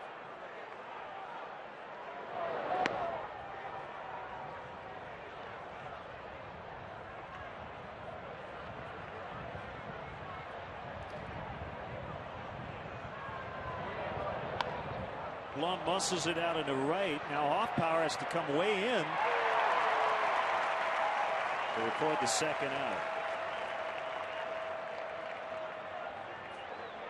Former Cubs All-Star catcher Randy Hundley will conduct the stretch coming up.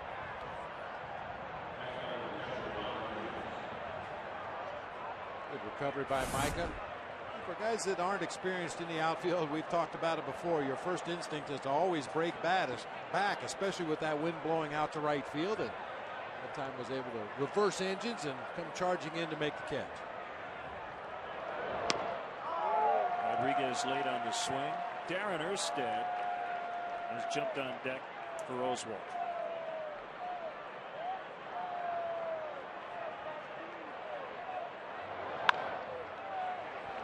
Ball right to Terrio. Guzman gets him 1-2-3. Here comes Randy Hundley with the stretch. Ballgame is former Chicago Cub Randy Hundley. Hey, I need some help. Here we go. The 1.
The CTA Red Line stops directly at Wrigley Field at the Addison Station.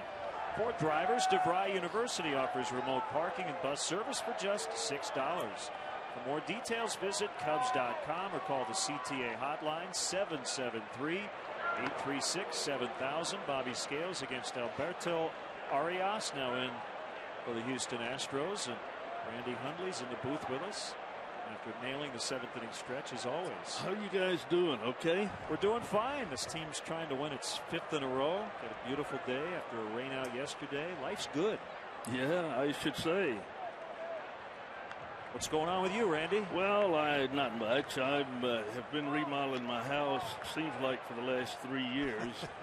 It's only been about a year and 3 months, but man, what a pain in the, you know what.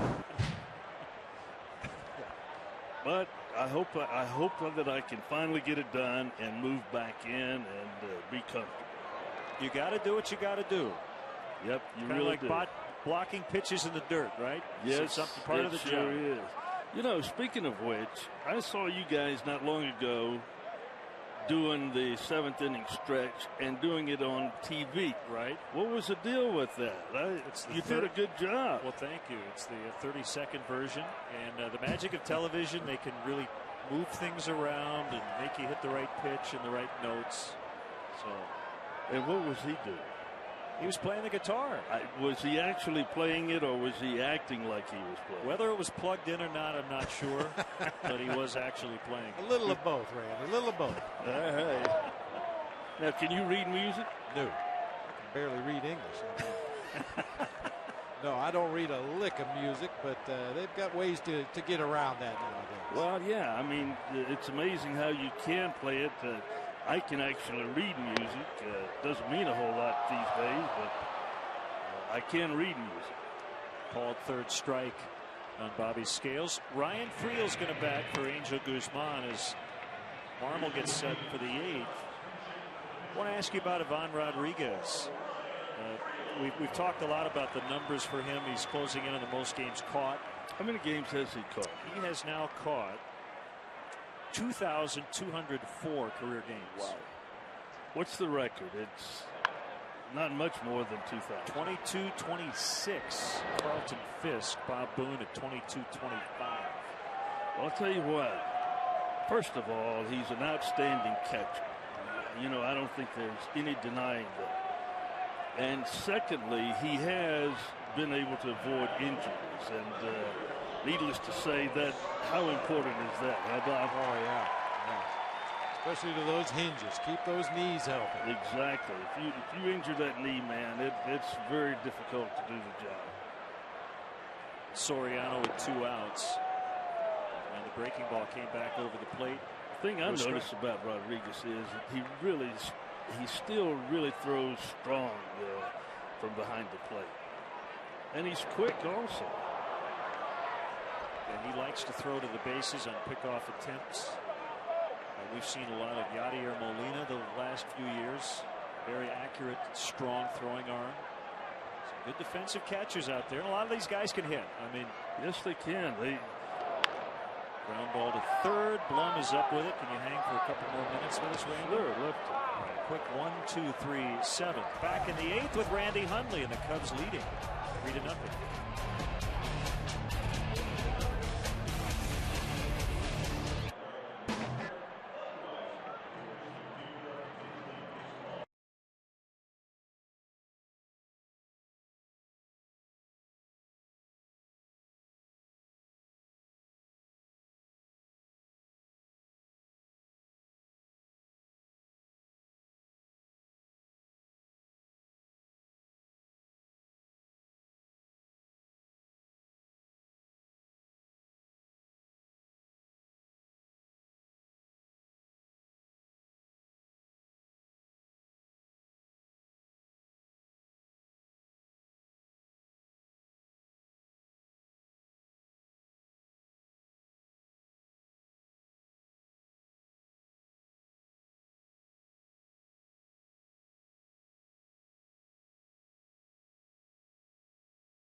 Way back when, Randy, right? Yes, I did. I played a lot of golf with the guys from the Blackhawks, and I tell you what a great season they've had already. No doubt. I just hope they can continue on and maybe even become champions. Well, they're 8 wins away from doing that. We heard a section of fans booing here, and I kind of looked around. I saw a guy with a Red Wings jersey on, so they're already fired up and ready for that series, which starts tomorrow. Carlos Marmol is in to face pinch hitter Darren Erstad and then Matsui and Bourne here in the 8th inning. Interesting that you're with us. Former catcher Randy Wells is a converted catcher, and so is Carlos Marmol. Really?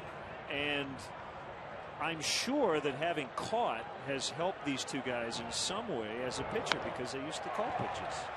Well, I would think that they would know how to set hitters up a little bit better if with that experience behind the plate.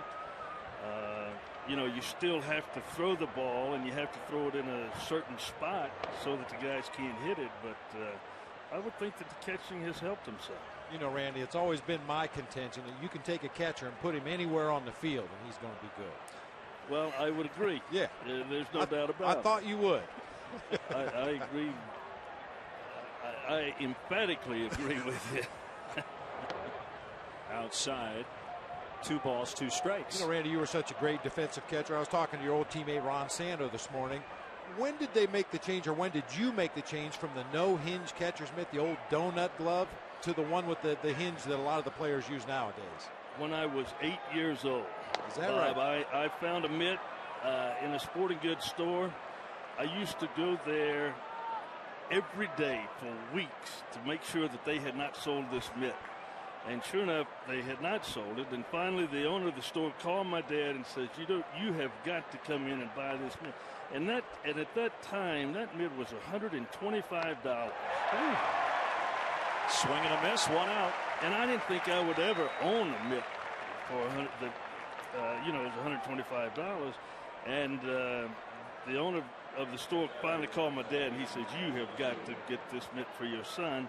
And it had a hinge in it. First mitt I ever saw with a hinge in it, and I kept that mitt for the longest time and played all through from 8 years old all the way through high school and into pro ball. Matsui pops it up. And Soto will not have a play. This park hasn't changed that much over the years, but they've added some seats around the dugout area, so foul ground has shifted just a little bit. And fans, Randy, who've come here for a long time, note that the 400 sign is not straightaway center. It's a little right of center because of the configuration of the field. I don't see much difference in the field myself. It's still a beautiful ballpark. It's a great field to play on, and I loved playing here in Wrigley Field. I'll tell you one thing, though. The other night when they retired Fergie's number, I was here and sitting in the dugout and being able to see the flat field. That was very unusual. Yeah, that's probably the biggest change we've seen, at least as far as affecting play on the field. The players all rave about the new surface here. Right. It looks great from here, and evidently the players love it, and I think that's very important. Matsui pulls it foul. I'm glad you mentioned the number 31 retirement ceremony. Fergie Jenkins and Greg Maddux. And put the flag up. That was great. It was great seeing Greg Maddux here too. What a nice fellow he is. He's very unassuming, but just a real gentleman. It was great to meet his parents.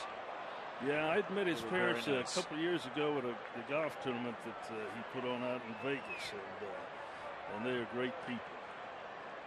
2-2 on Matsui. We're with all-star catcher Randy Hundley as Marmol has struck out the first 2 here in the 8th inning. Did Ron tell you about what happened the other day with Jerry Azuma, former Bear? Did you hear this story? No. Well, we get this sheet, which I can show the fans. There's a bio sheet that we get in the booth on each 7th inning stretch guest. So here you see Randy Hundley. I have it marked here. Fantasy baseball camps, which he started in the early 1980s in Arizona. Well, on Jerry Azuma's it says former Bear and Pro Bowler. Well, the Pro Bowl in football, Pro Bowler, you say that, but I guess Pat and Ron thought it was Pro Bowler. So Jerry Azuma walks into the booth and Ron says, "How much you been bowling lately?" And Jerry says, "I pick up a ball now and again." And Ron realized, oh, that's not what he meant. Now Ron says Pat's the one who told him. Well, Pat, Pat has a way of doing those things, of putting him in a situation that he doesn't know what's going on. Right. Of course, I would do it too if I was with Sanover. Very much. Oh, that's good stuff. I love the humor that Pat Hughes has and the things that he can do with that humor. I absolutely love it. You've worked with Pat, right? Yes, I have. Swing and a miss. Randy, always a pleasure. Thank you, guys. It's great being with you. We see you here a lot, and you're always welcome in our booth. Thank you very much. Thanks, Randy. Marmol strikes out the side.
Thanks, Gail. Bottom of the 8th as Ryan Theriot fouls away against left-hander Wesley Wright. Thanks to Randy Hundley for hanging with us. 16th appearance for Wright. Bottom 8, 3-0 Cubs. How about Marmol? Fanned all 3 in the top of the inning. No drama today. None whatsoever.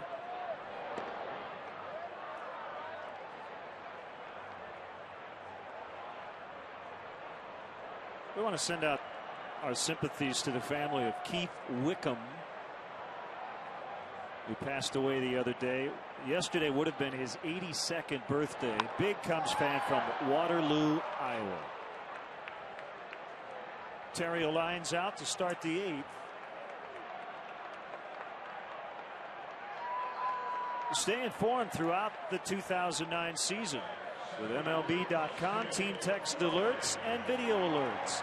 Customize your mobile alerts, including news, game summaries, scores, and more. Sign up now by texting Get Cubs to 65246 or visit MLB.com/mobile.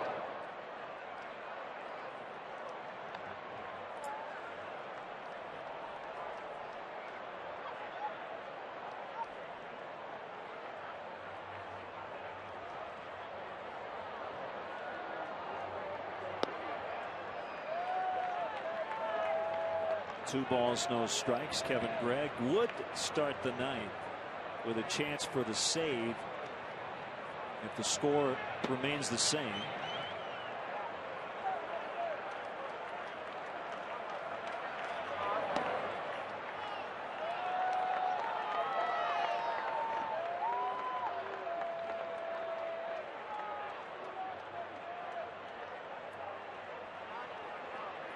Three and 0. Cubs haven't drawn a walk yet today, even though they lead. 3-1.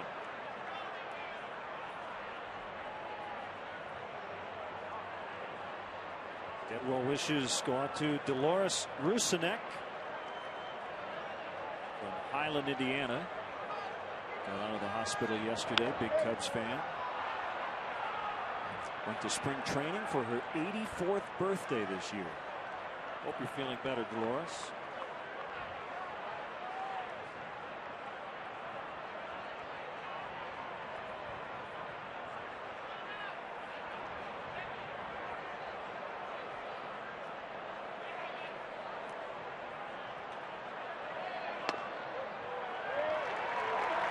First walk.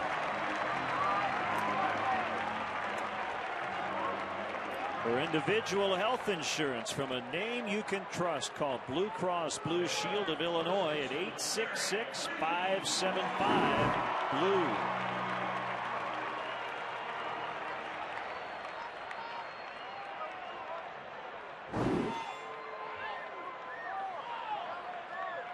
Derek Lee with a go-ahead RBI single back in the 6th. And a trip to the mound from Pudge Rodriguez. Milwaukee still leading, bottom of the 8th in St. Louis. 1-0 on Corey Hart's 4th home run of the year back in the 2nd. Mark DeFelice is on for the Brewers, facing Albert Pujols. We'll keep you posted. Phillies all over the Nationals, 8-2 in the 8th. A lot of other action later in the National League. Yankees leading Minnesota 3-2 in the 7th in the Bronx. White Sox and Blue Jays 1-1 in the bottom of the 8th. Blue Jays have beaten the White Sox 7 straight times in Toronto. Now Dewey Robinson, the pitching coach, is coming out 2-0 on lead. Wright having a problem finding the strike zone, and Sampson starting to crank it up in that Astros bullpen in a hurry. This is a meeting designed just to give him a little more time to warm up. How about the matchup coming up in about an hour, Bob? Johan Santana and Randy Johnson. Ooh. Mets and the Giants. Those marquee matchups in San Francisco, too. A great pitcher's ballpark. Santana with an ERA of 0.78. Big unit at 3-3 with a 5.89. Swing and a miss. See, Johnson's 2 wins away from 300, I believe. They're going for number 299 in his career.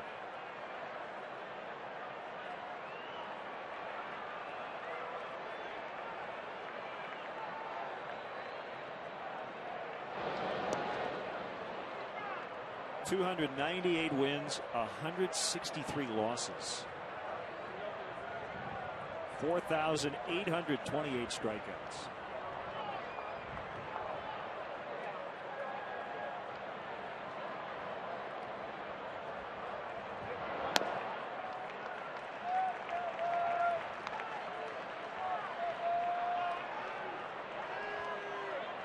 A lot about Randy Johnson as he approaches that 300 career victory mark, and his time there in Arizona. And he is really a completely different pitcher now than he was even in his time in Arizona. He's learned to pitch a little bit more. He's using that split-fingered fastball as an off-speed pitch a little bit more.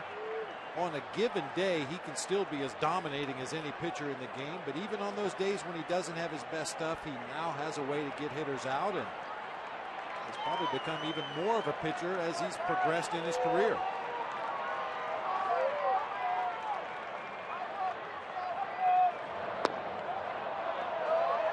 Ball 4. Back-to-back walks.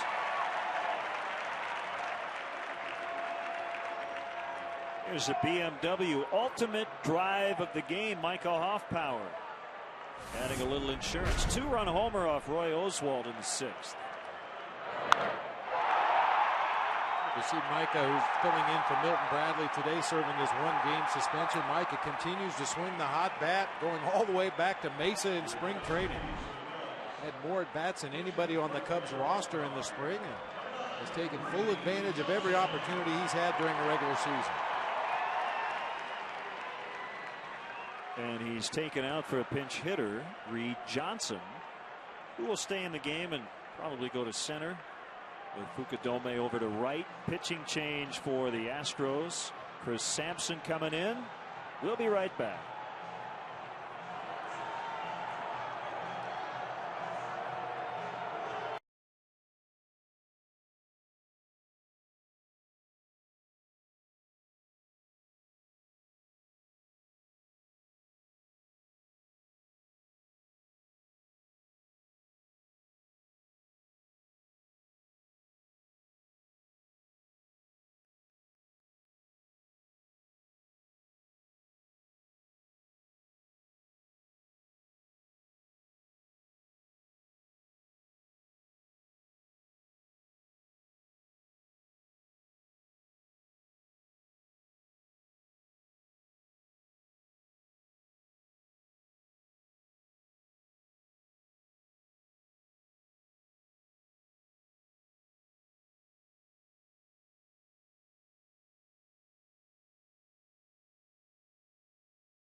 You deserve to hear it. Well, I probably Datsuk is here today and we're playing tomorrow. Oh, it's just a fan. Okay. First and second, 1 out. Reed Johnson against sinker baller Chris Sampson. 4th pitcher for the Astros, the 3rd in the last 2 innings.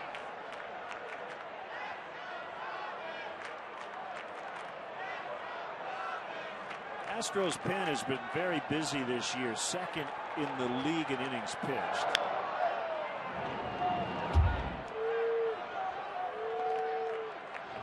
Sampson leads their team with the 1.64 earned run average.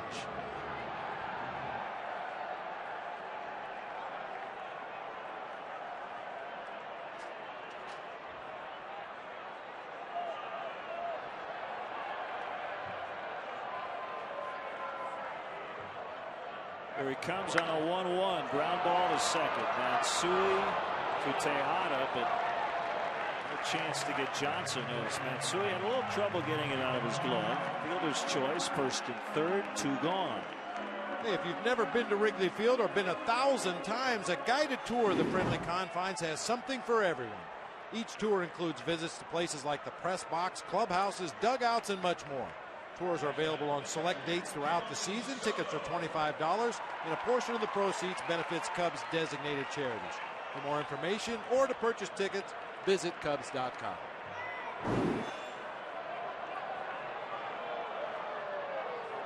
Soto 1 out of 3 with a double. Fly to right, line to left, and then hit a double to straightaway center.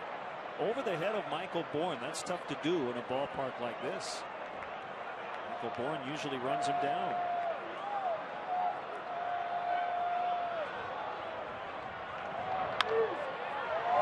Backhanded play by Tejada off the back foot. Safe, he beat it out. Soto gets an RBI to make it 4-0 as his average creeps toward the 200 line. Boy, you'll take them all when you're Giovanni Soto working his way back up the ladder. I thought Tejada might try the jump throw to second base where they may have had a play on Reed Johnson. He elects to go all the way across the diamond. Soto beats it easily, and Berkman's foot came off the bag on top of it. He's safe twice. Give him 2 hits. That's right. Catchers love those infield hits because you don't get very many of them.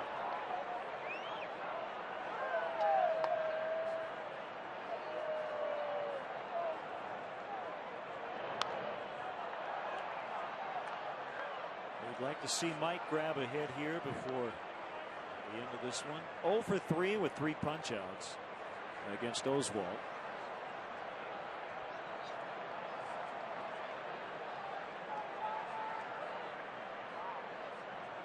One hit in the inning, and it did not leave the infield.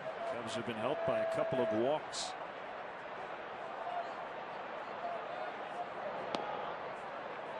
Low for ball 1.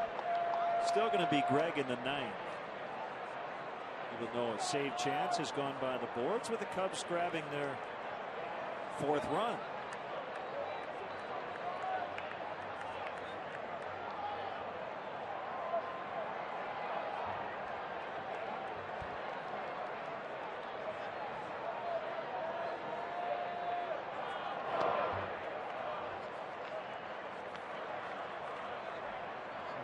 This season there were some issues with Kevin Gregg concerning getting up and sitting down and getting back up in the bullpen. He's had some issues with a knee problem in the past and was having some stiffness in that knee when he had to get up multiple times in a ball game. So Lou said if we get him up, we're probably going to get him in. So even though the save situation has gone by the boards with that 4th run, Kevin Gregg will still pitch the 9th inning.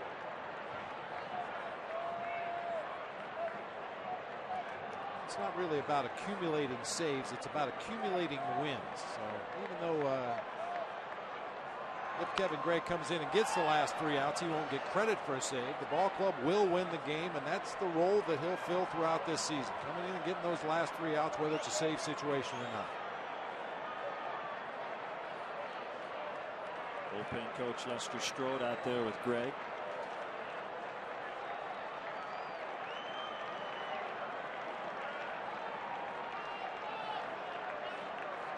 Cubs are trying to make it 5 in a row for the first time this year. Runners go on a 3-2, and it's laced foul.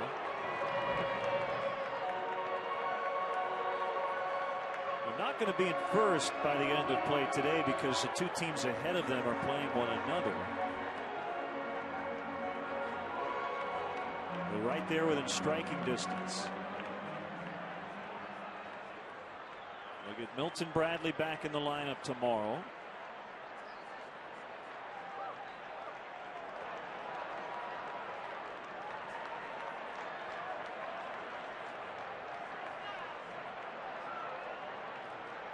And the next 3-2 offering. Hit in the air to left, sending Carlos Lee in, but he'll catch it. Fontenot with a rough day, but not for the team. The Cubs lead 4-0 as we go to the 9th.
Wells 3 outs away from his first major league win.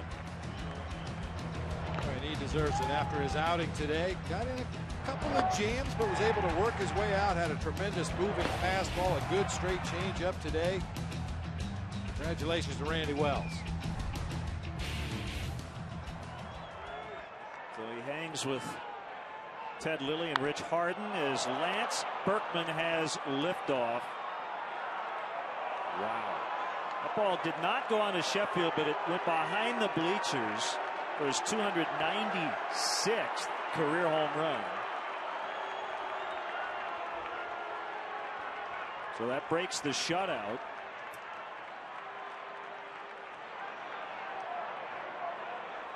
So Kevin Gregg coming on, giving up a long leadoff home run. Wind certainly helped it, but I think it would have left either way. That pitch was up. Yeah, belt high fastball in the middle of the plate. Berkman up there looking for that first pitch fastball, and he did not miss it. Oh, it was crushed.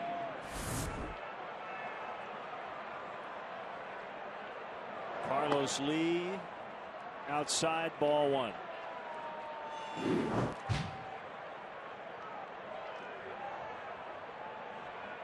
He had been better in terms of opponents' batting average against lefties. Carlos Lee's going to make it possibly 4-2. Soriano watches it go into the front row and then into the basket. Wind not really helping that ball. Lee got it up for his 8th home run, his 3rd hit today. He stays hot. All of a sudden it's a 2-run game.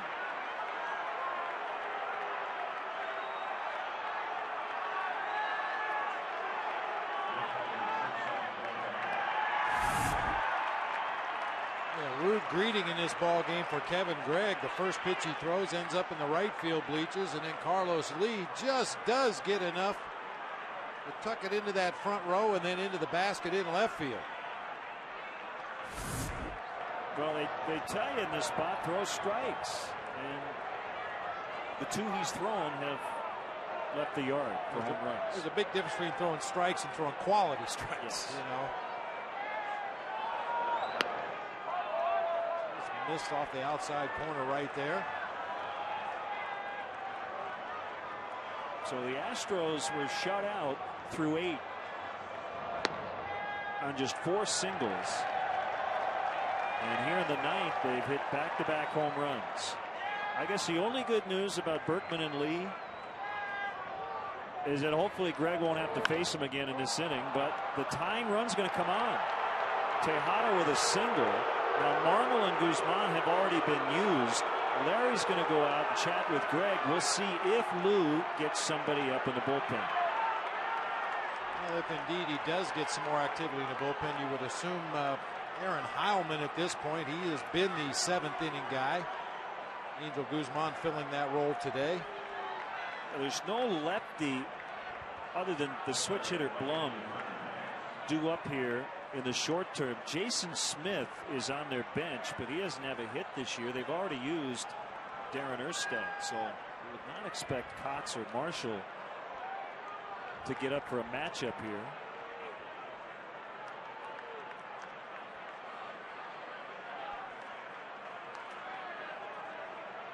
This game has gotten a little bit too interesting. We're hoping Gregg was going to come on, and as you mentioned with Marmol, no drama at all as he struck out the side in the 8th. Kevin has struggled here in the 9th. 1 ball, no strikes to Pence, who again has killed righties this season. He's been better versus righties than lefties.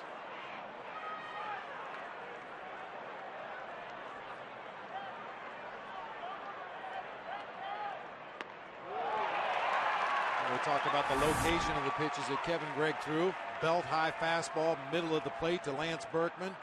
That ball out over the plate, middle of the thighs to Carlos Lee. And then another pitch, center cut on the plate. You see where Giovanni Soto sets up off the outside corner. The pitch straight right back over the middle of the plate. Slider is low and away, 2-1.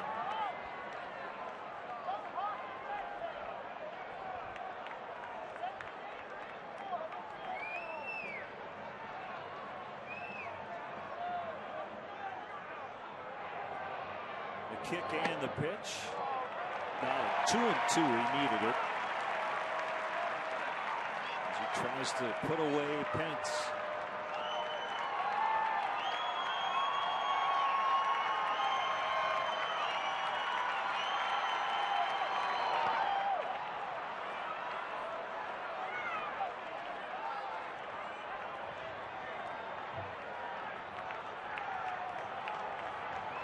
Again, Randy Wells would get his first win.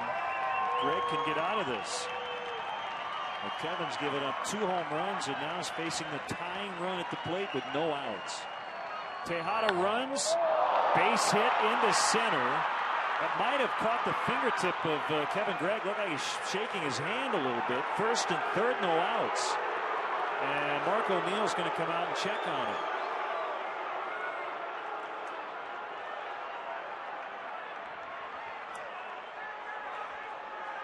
No question, it got a piece of Kevin Gregg. Mark O'Neill looking at the right hand, right wrist area. Now Lou able to come out. This is an injury visit, even though Larry already came to the mound. But because Mark O'Neill is out there, they don't have to take the pitcher out, as Aaron Heilman just started cranking it up. Right back through the box. Get another look at it from this angle. Another pitch up. Caught him on the back of that right hand. Looks like it caught him by surprise. He wasn't expecting that ball to be hit back that direction. Another pitch well above the belt. You mentioned it's not an official trip to the mound for Lou Piniella unless he talks about strategy with his pitcher while he's out there on the mound. That's why the home plate umpire will escort the manager out there just to make sure that any conversation is about the health of the pitcher rather than strategy. Will an umpire remind the manager of that, or do you just have to know it? Well, I think you just have to know it. I don't know for a fact that an umpire's ever had to remind a manager. You see him waving it off to Cecil Cooper in the first base dugout, indicating no official trip to the mound for Lou Piniella right there. It was strictly a medical visit. So back-to-back homers and then consecutive singles. The first 4 have reached. If Greg can get out of this, he will not get the save, because that's when he came in, it was 4-0. You cannot create your own save opportunity. Jeff Blum, strike 1. Cubs don't care about Miguel Tejada. They would love a double play.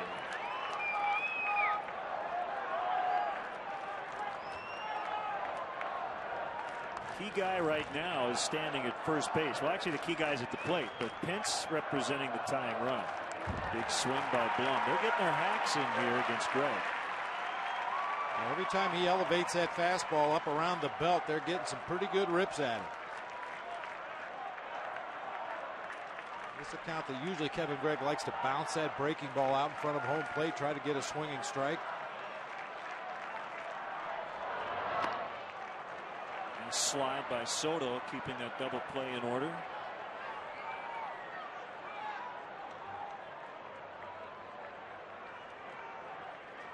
It's easy to get hung up on the fact there's a guy at third right now, but again, Tejada, Cubs could not care less about. The key guy is Pence. They want to keep him right at first base. They don't want him to reach scoring position, and that's why Greg throws over. That's why that block was big. Absolutely. Not to save a run, but to save the tying run from getting to second.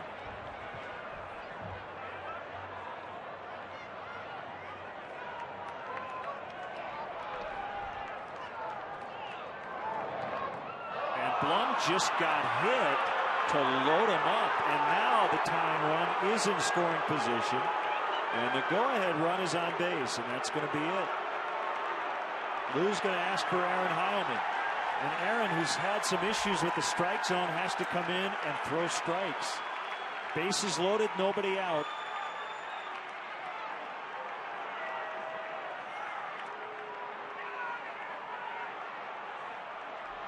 So a rough ride for the closer today. It's 4-2, and we'll be back.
Talked about strikes, but as you said, they've got to be quality strikes.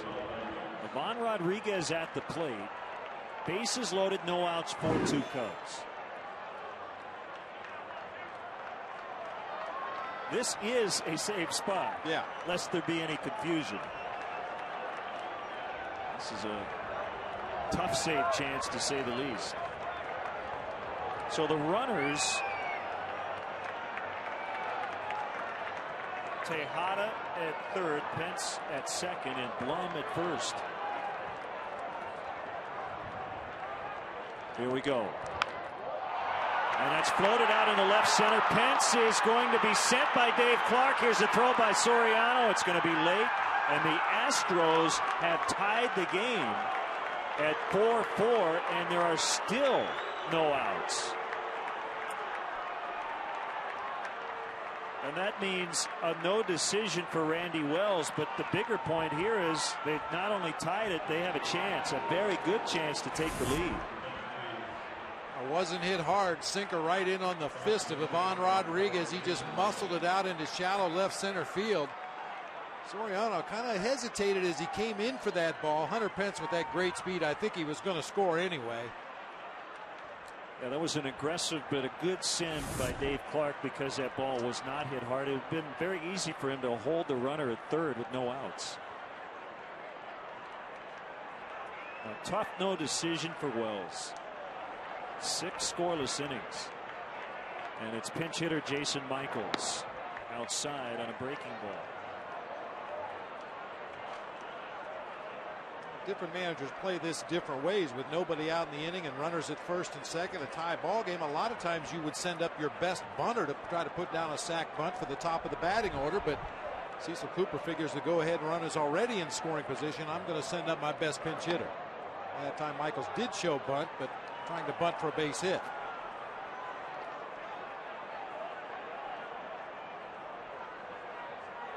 You mentioned it earlier today.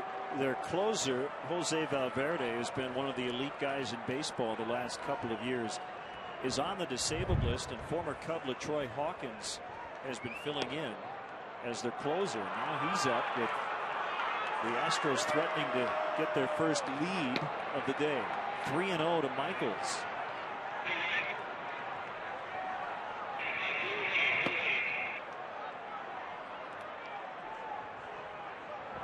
Sean Marshall up in the pen. The kick and the pitch. Right down Main Street, 3-1.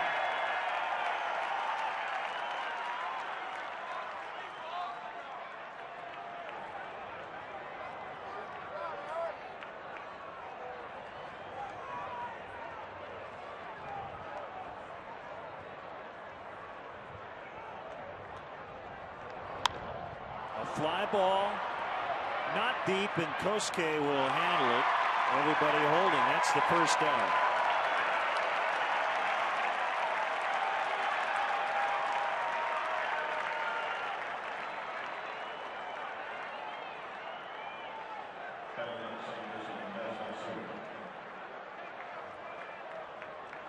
The other thing, Bob, in terms of how Lou has to play this inning, you could have used a pitcher per batter to play matchups with a 1-run lead, but now that the game is tied, you can't start emptying your pen and going one guy per batter. And Sean Marshall is the one guy who can give you the most innings. So there's a big decision if he wants to use him in this inning. Well, Jose Escaño had been starting down in AAA Iowa, so he's a guy maybe you could extend a little bit. But yeah, you're absolutely right. What appeared to be a comfortable lead, you start thinking about playing matchups and finishing up the ball game if necessary, and you have to start thinking about the potential of extra innings. 1-1 to Matsui.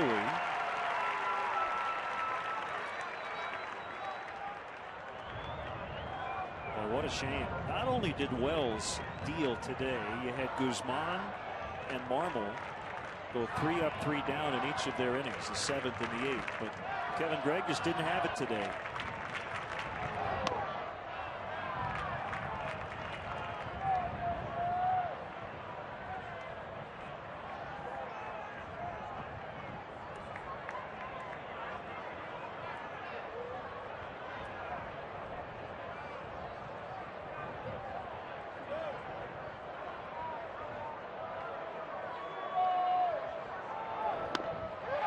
2-2.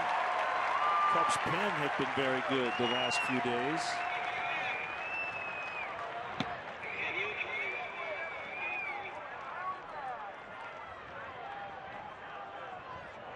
We should also point out this game's not over.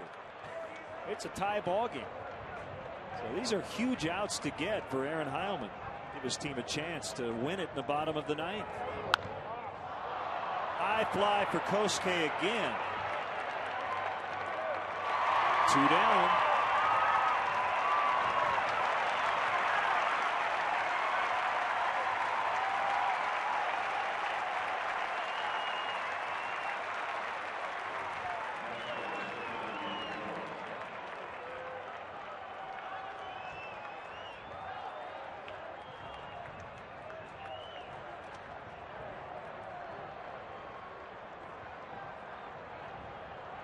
Possibility of an extra inning ball game. I mean, just looking ahead to the bottom half of the ninth inning, Bobby Scales, the number 8 hitter, will lead it off, and then you'll see a pinch hitter for the pitcher spot, and Milton Bradley serving the 1-game suspension today. It's sure nice to have his bat off the bench late in a tie game. 1-0 on Bourne. Another little subtlety here. Last 2 guys making outs on fly balls to right.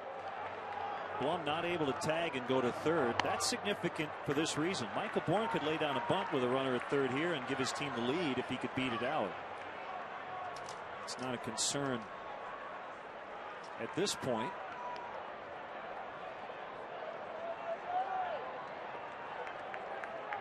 The guy who started the inning with a long home run is on deck. Berkman. 3-0. That's the last thing Heilman wants to do is face Berkman.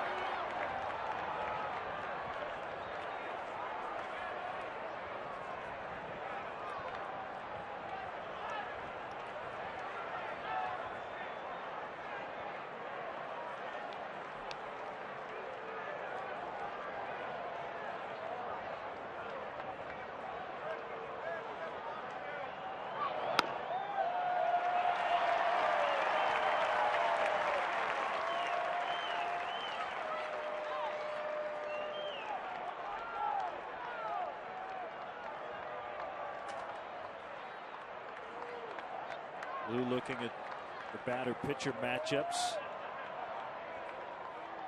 3-1 to Bourne. He held up. Bases loaded for Berkman. Well, the question is, do you want Berkman to hit lefty or righty with Marshall ready in the pen? Berkman against Aaron Heilman, 3 for 5 lifetime. Lou's already made his decision. I don't even have to give you the other numbers. Against Sean Marshall, 4 for 15. And throughout the course of his career, Berkman has been better against right-handed pitching. A 312 career average against right-handers, 270 against left-handers. Aaron Miles will come in as part of a double switch. Don't go anywhere. Bases loaded. The Astros have tied it. It's 4-4.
And Marshall will go in his spot, number 7 in the Cubs lineup.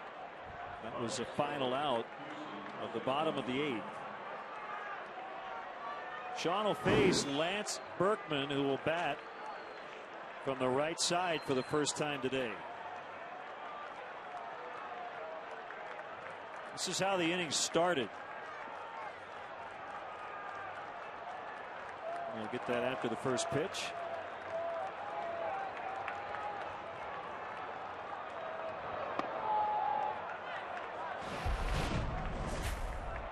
First delivery from Kevin Gregg, a fastball up and out over the plate. Berkman hit it up and out over the bleachers in right field.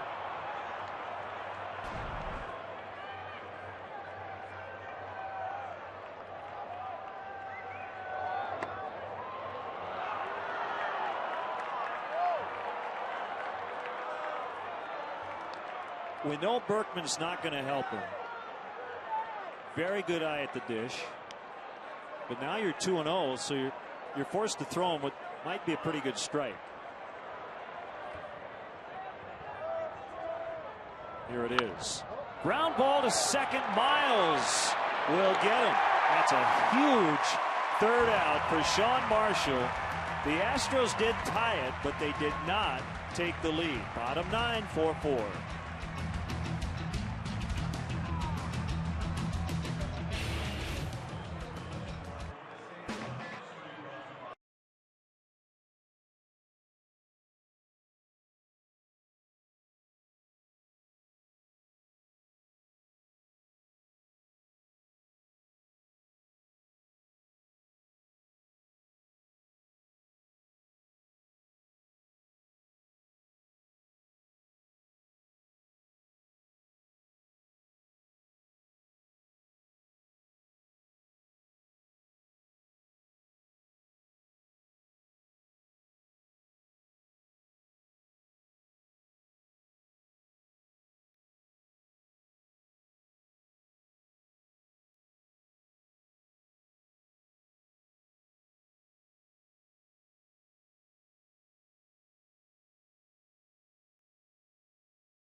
In. Bob, since he's become an Astro, he has been lights out. That was last year after he was designated for assignment by the Yankees. Good start this season through his first 17 ball games, ERA of 2.20. He's altered his delivery a little bit since Cub fans saw him here at Wrigley Field. He sets with his hands and his glove way behind his right hip in an effort to really hide that ball from the opposing hitters. Cubs need a base runner right here. Well, the Cubs asked Sean Marshall to do a little bit of everything last year. That is starting to be the case this season.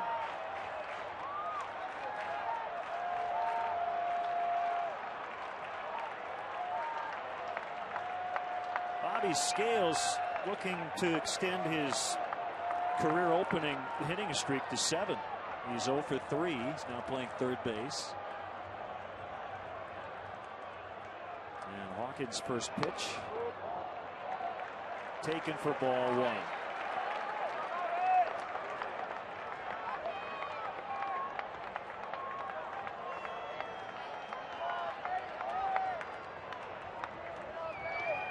LaTroy, as most Cub fans know, from Gary, Indiana. Taken by the Twins in 1991 in the 7th round. 2-0.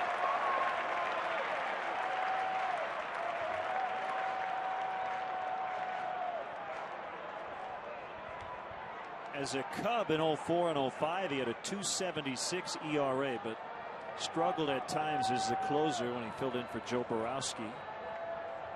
Now he's filling in for Jose Valverde. It's 3-0. Scales trying to get on base, represent that winning run on the base paths.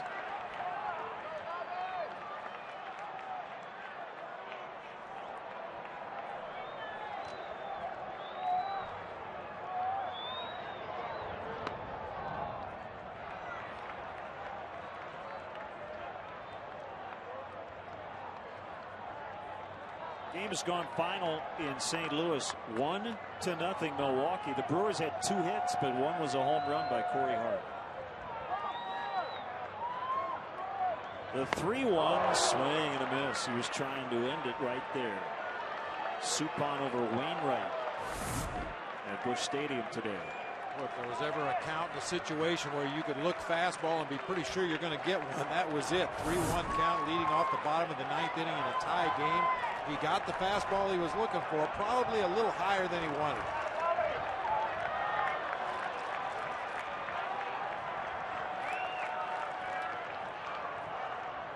Three-two pitch, just got a piece of it. Valverde has a right calf strain, that's why he's on the DL. Doug Brocail, another guy who was pitching in the late innings with a strained left hamstring. Jeff Geary just went on with biceps tendonitis. So their bullpen is banged up.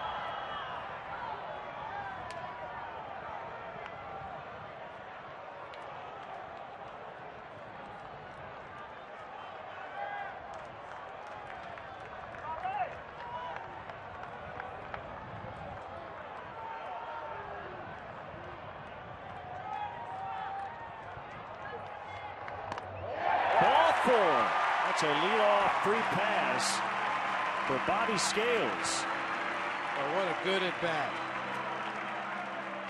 Took that aggressive rip at a 3-1 pitch. Ends up taking the base on balls to start the inning. You would assume Aaron Miles up there to move him into scoring position with a sacrifice bunt. We'll see how Lou chooses to play.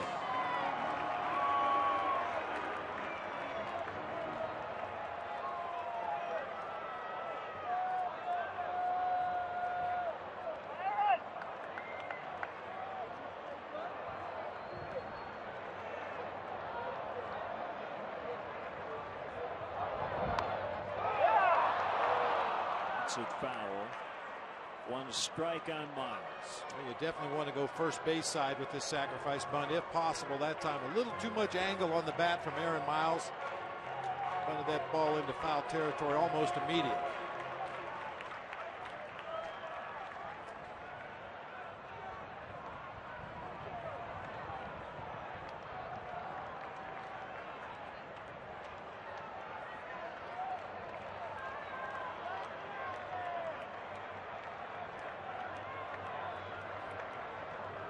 Be careful the pickoff attempt from Pudge Rodriguez as well. Bobby Scales trying to get as much of a jump as he can down there at first base. Berkman has one play. Miles bunted it hard, but to the right spot. Now is Berkman. So Scales in scoring position for Soriano.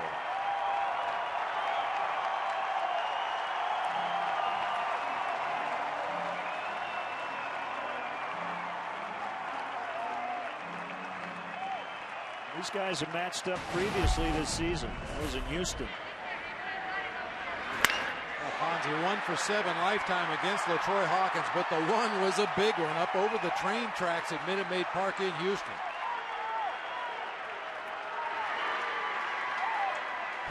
He'd gladly take another one like that, but he doesn't even need to hit a home run. Anything in the gap, this game's over. Even a single could do it with Scales now at second.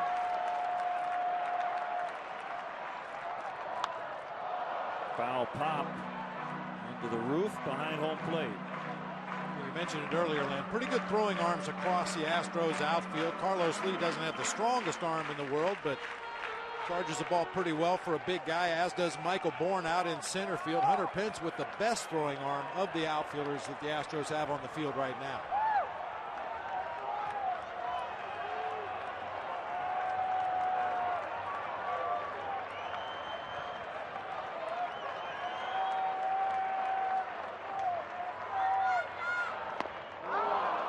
2. And Michael Bourne's playing. Jim Edmonds shallow. Can really go get him in center.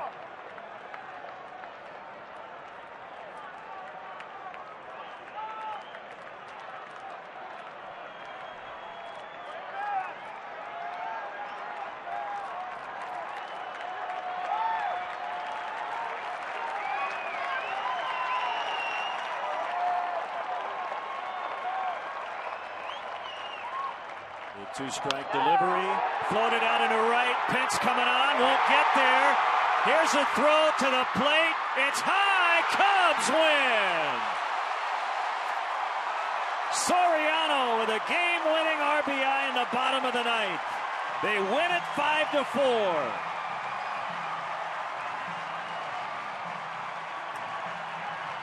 Well, it looked like Pence was going to have a legitimate shot at Scales, but his throw sailed over everybody.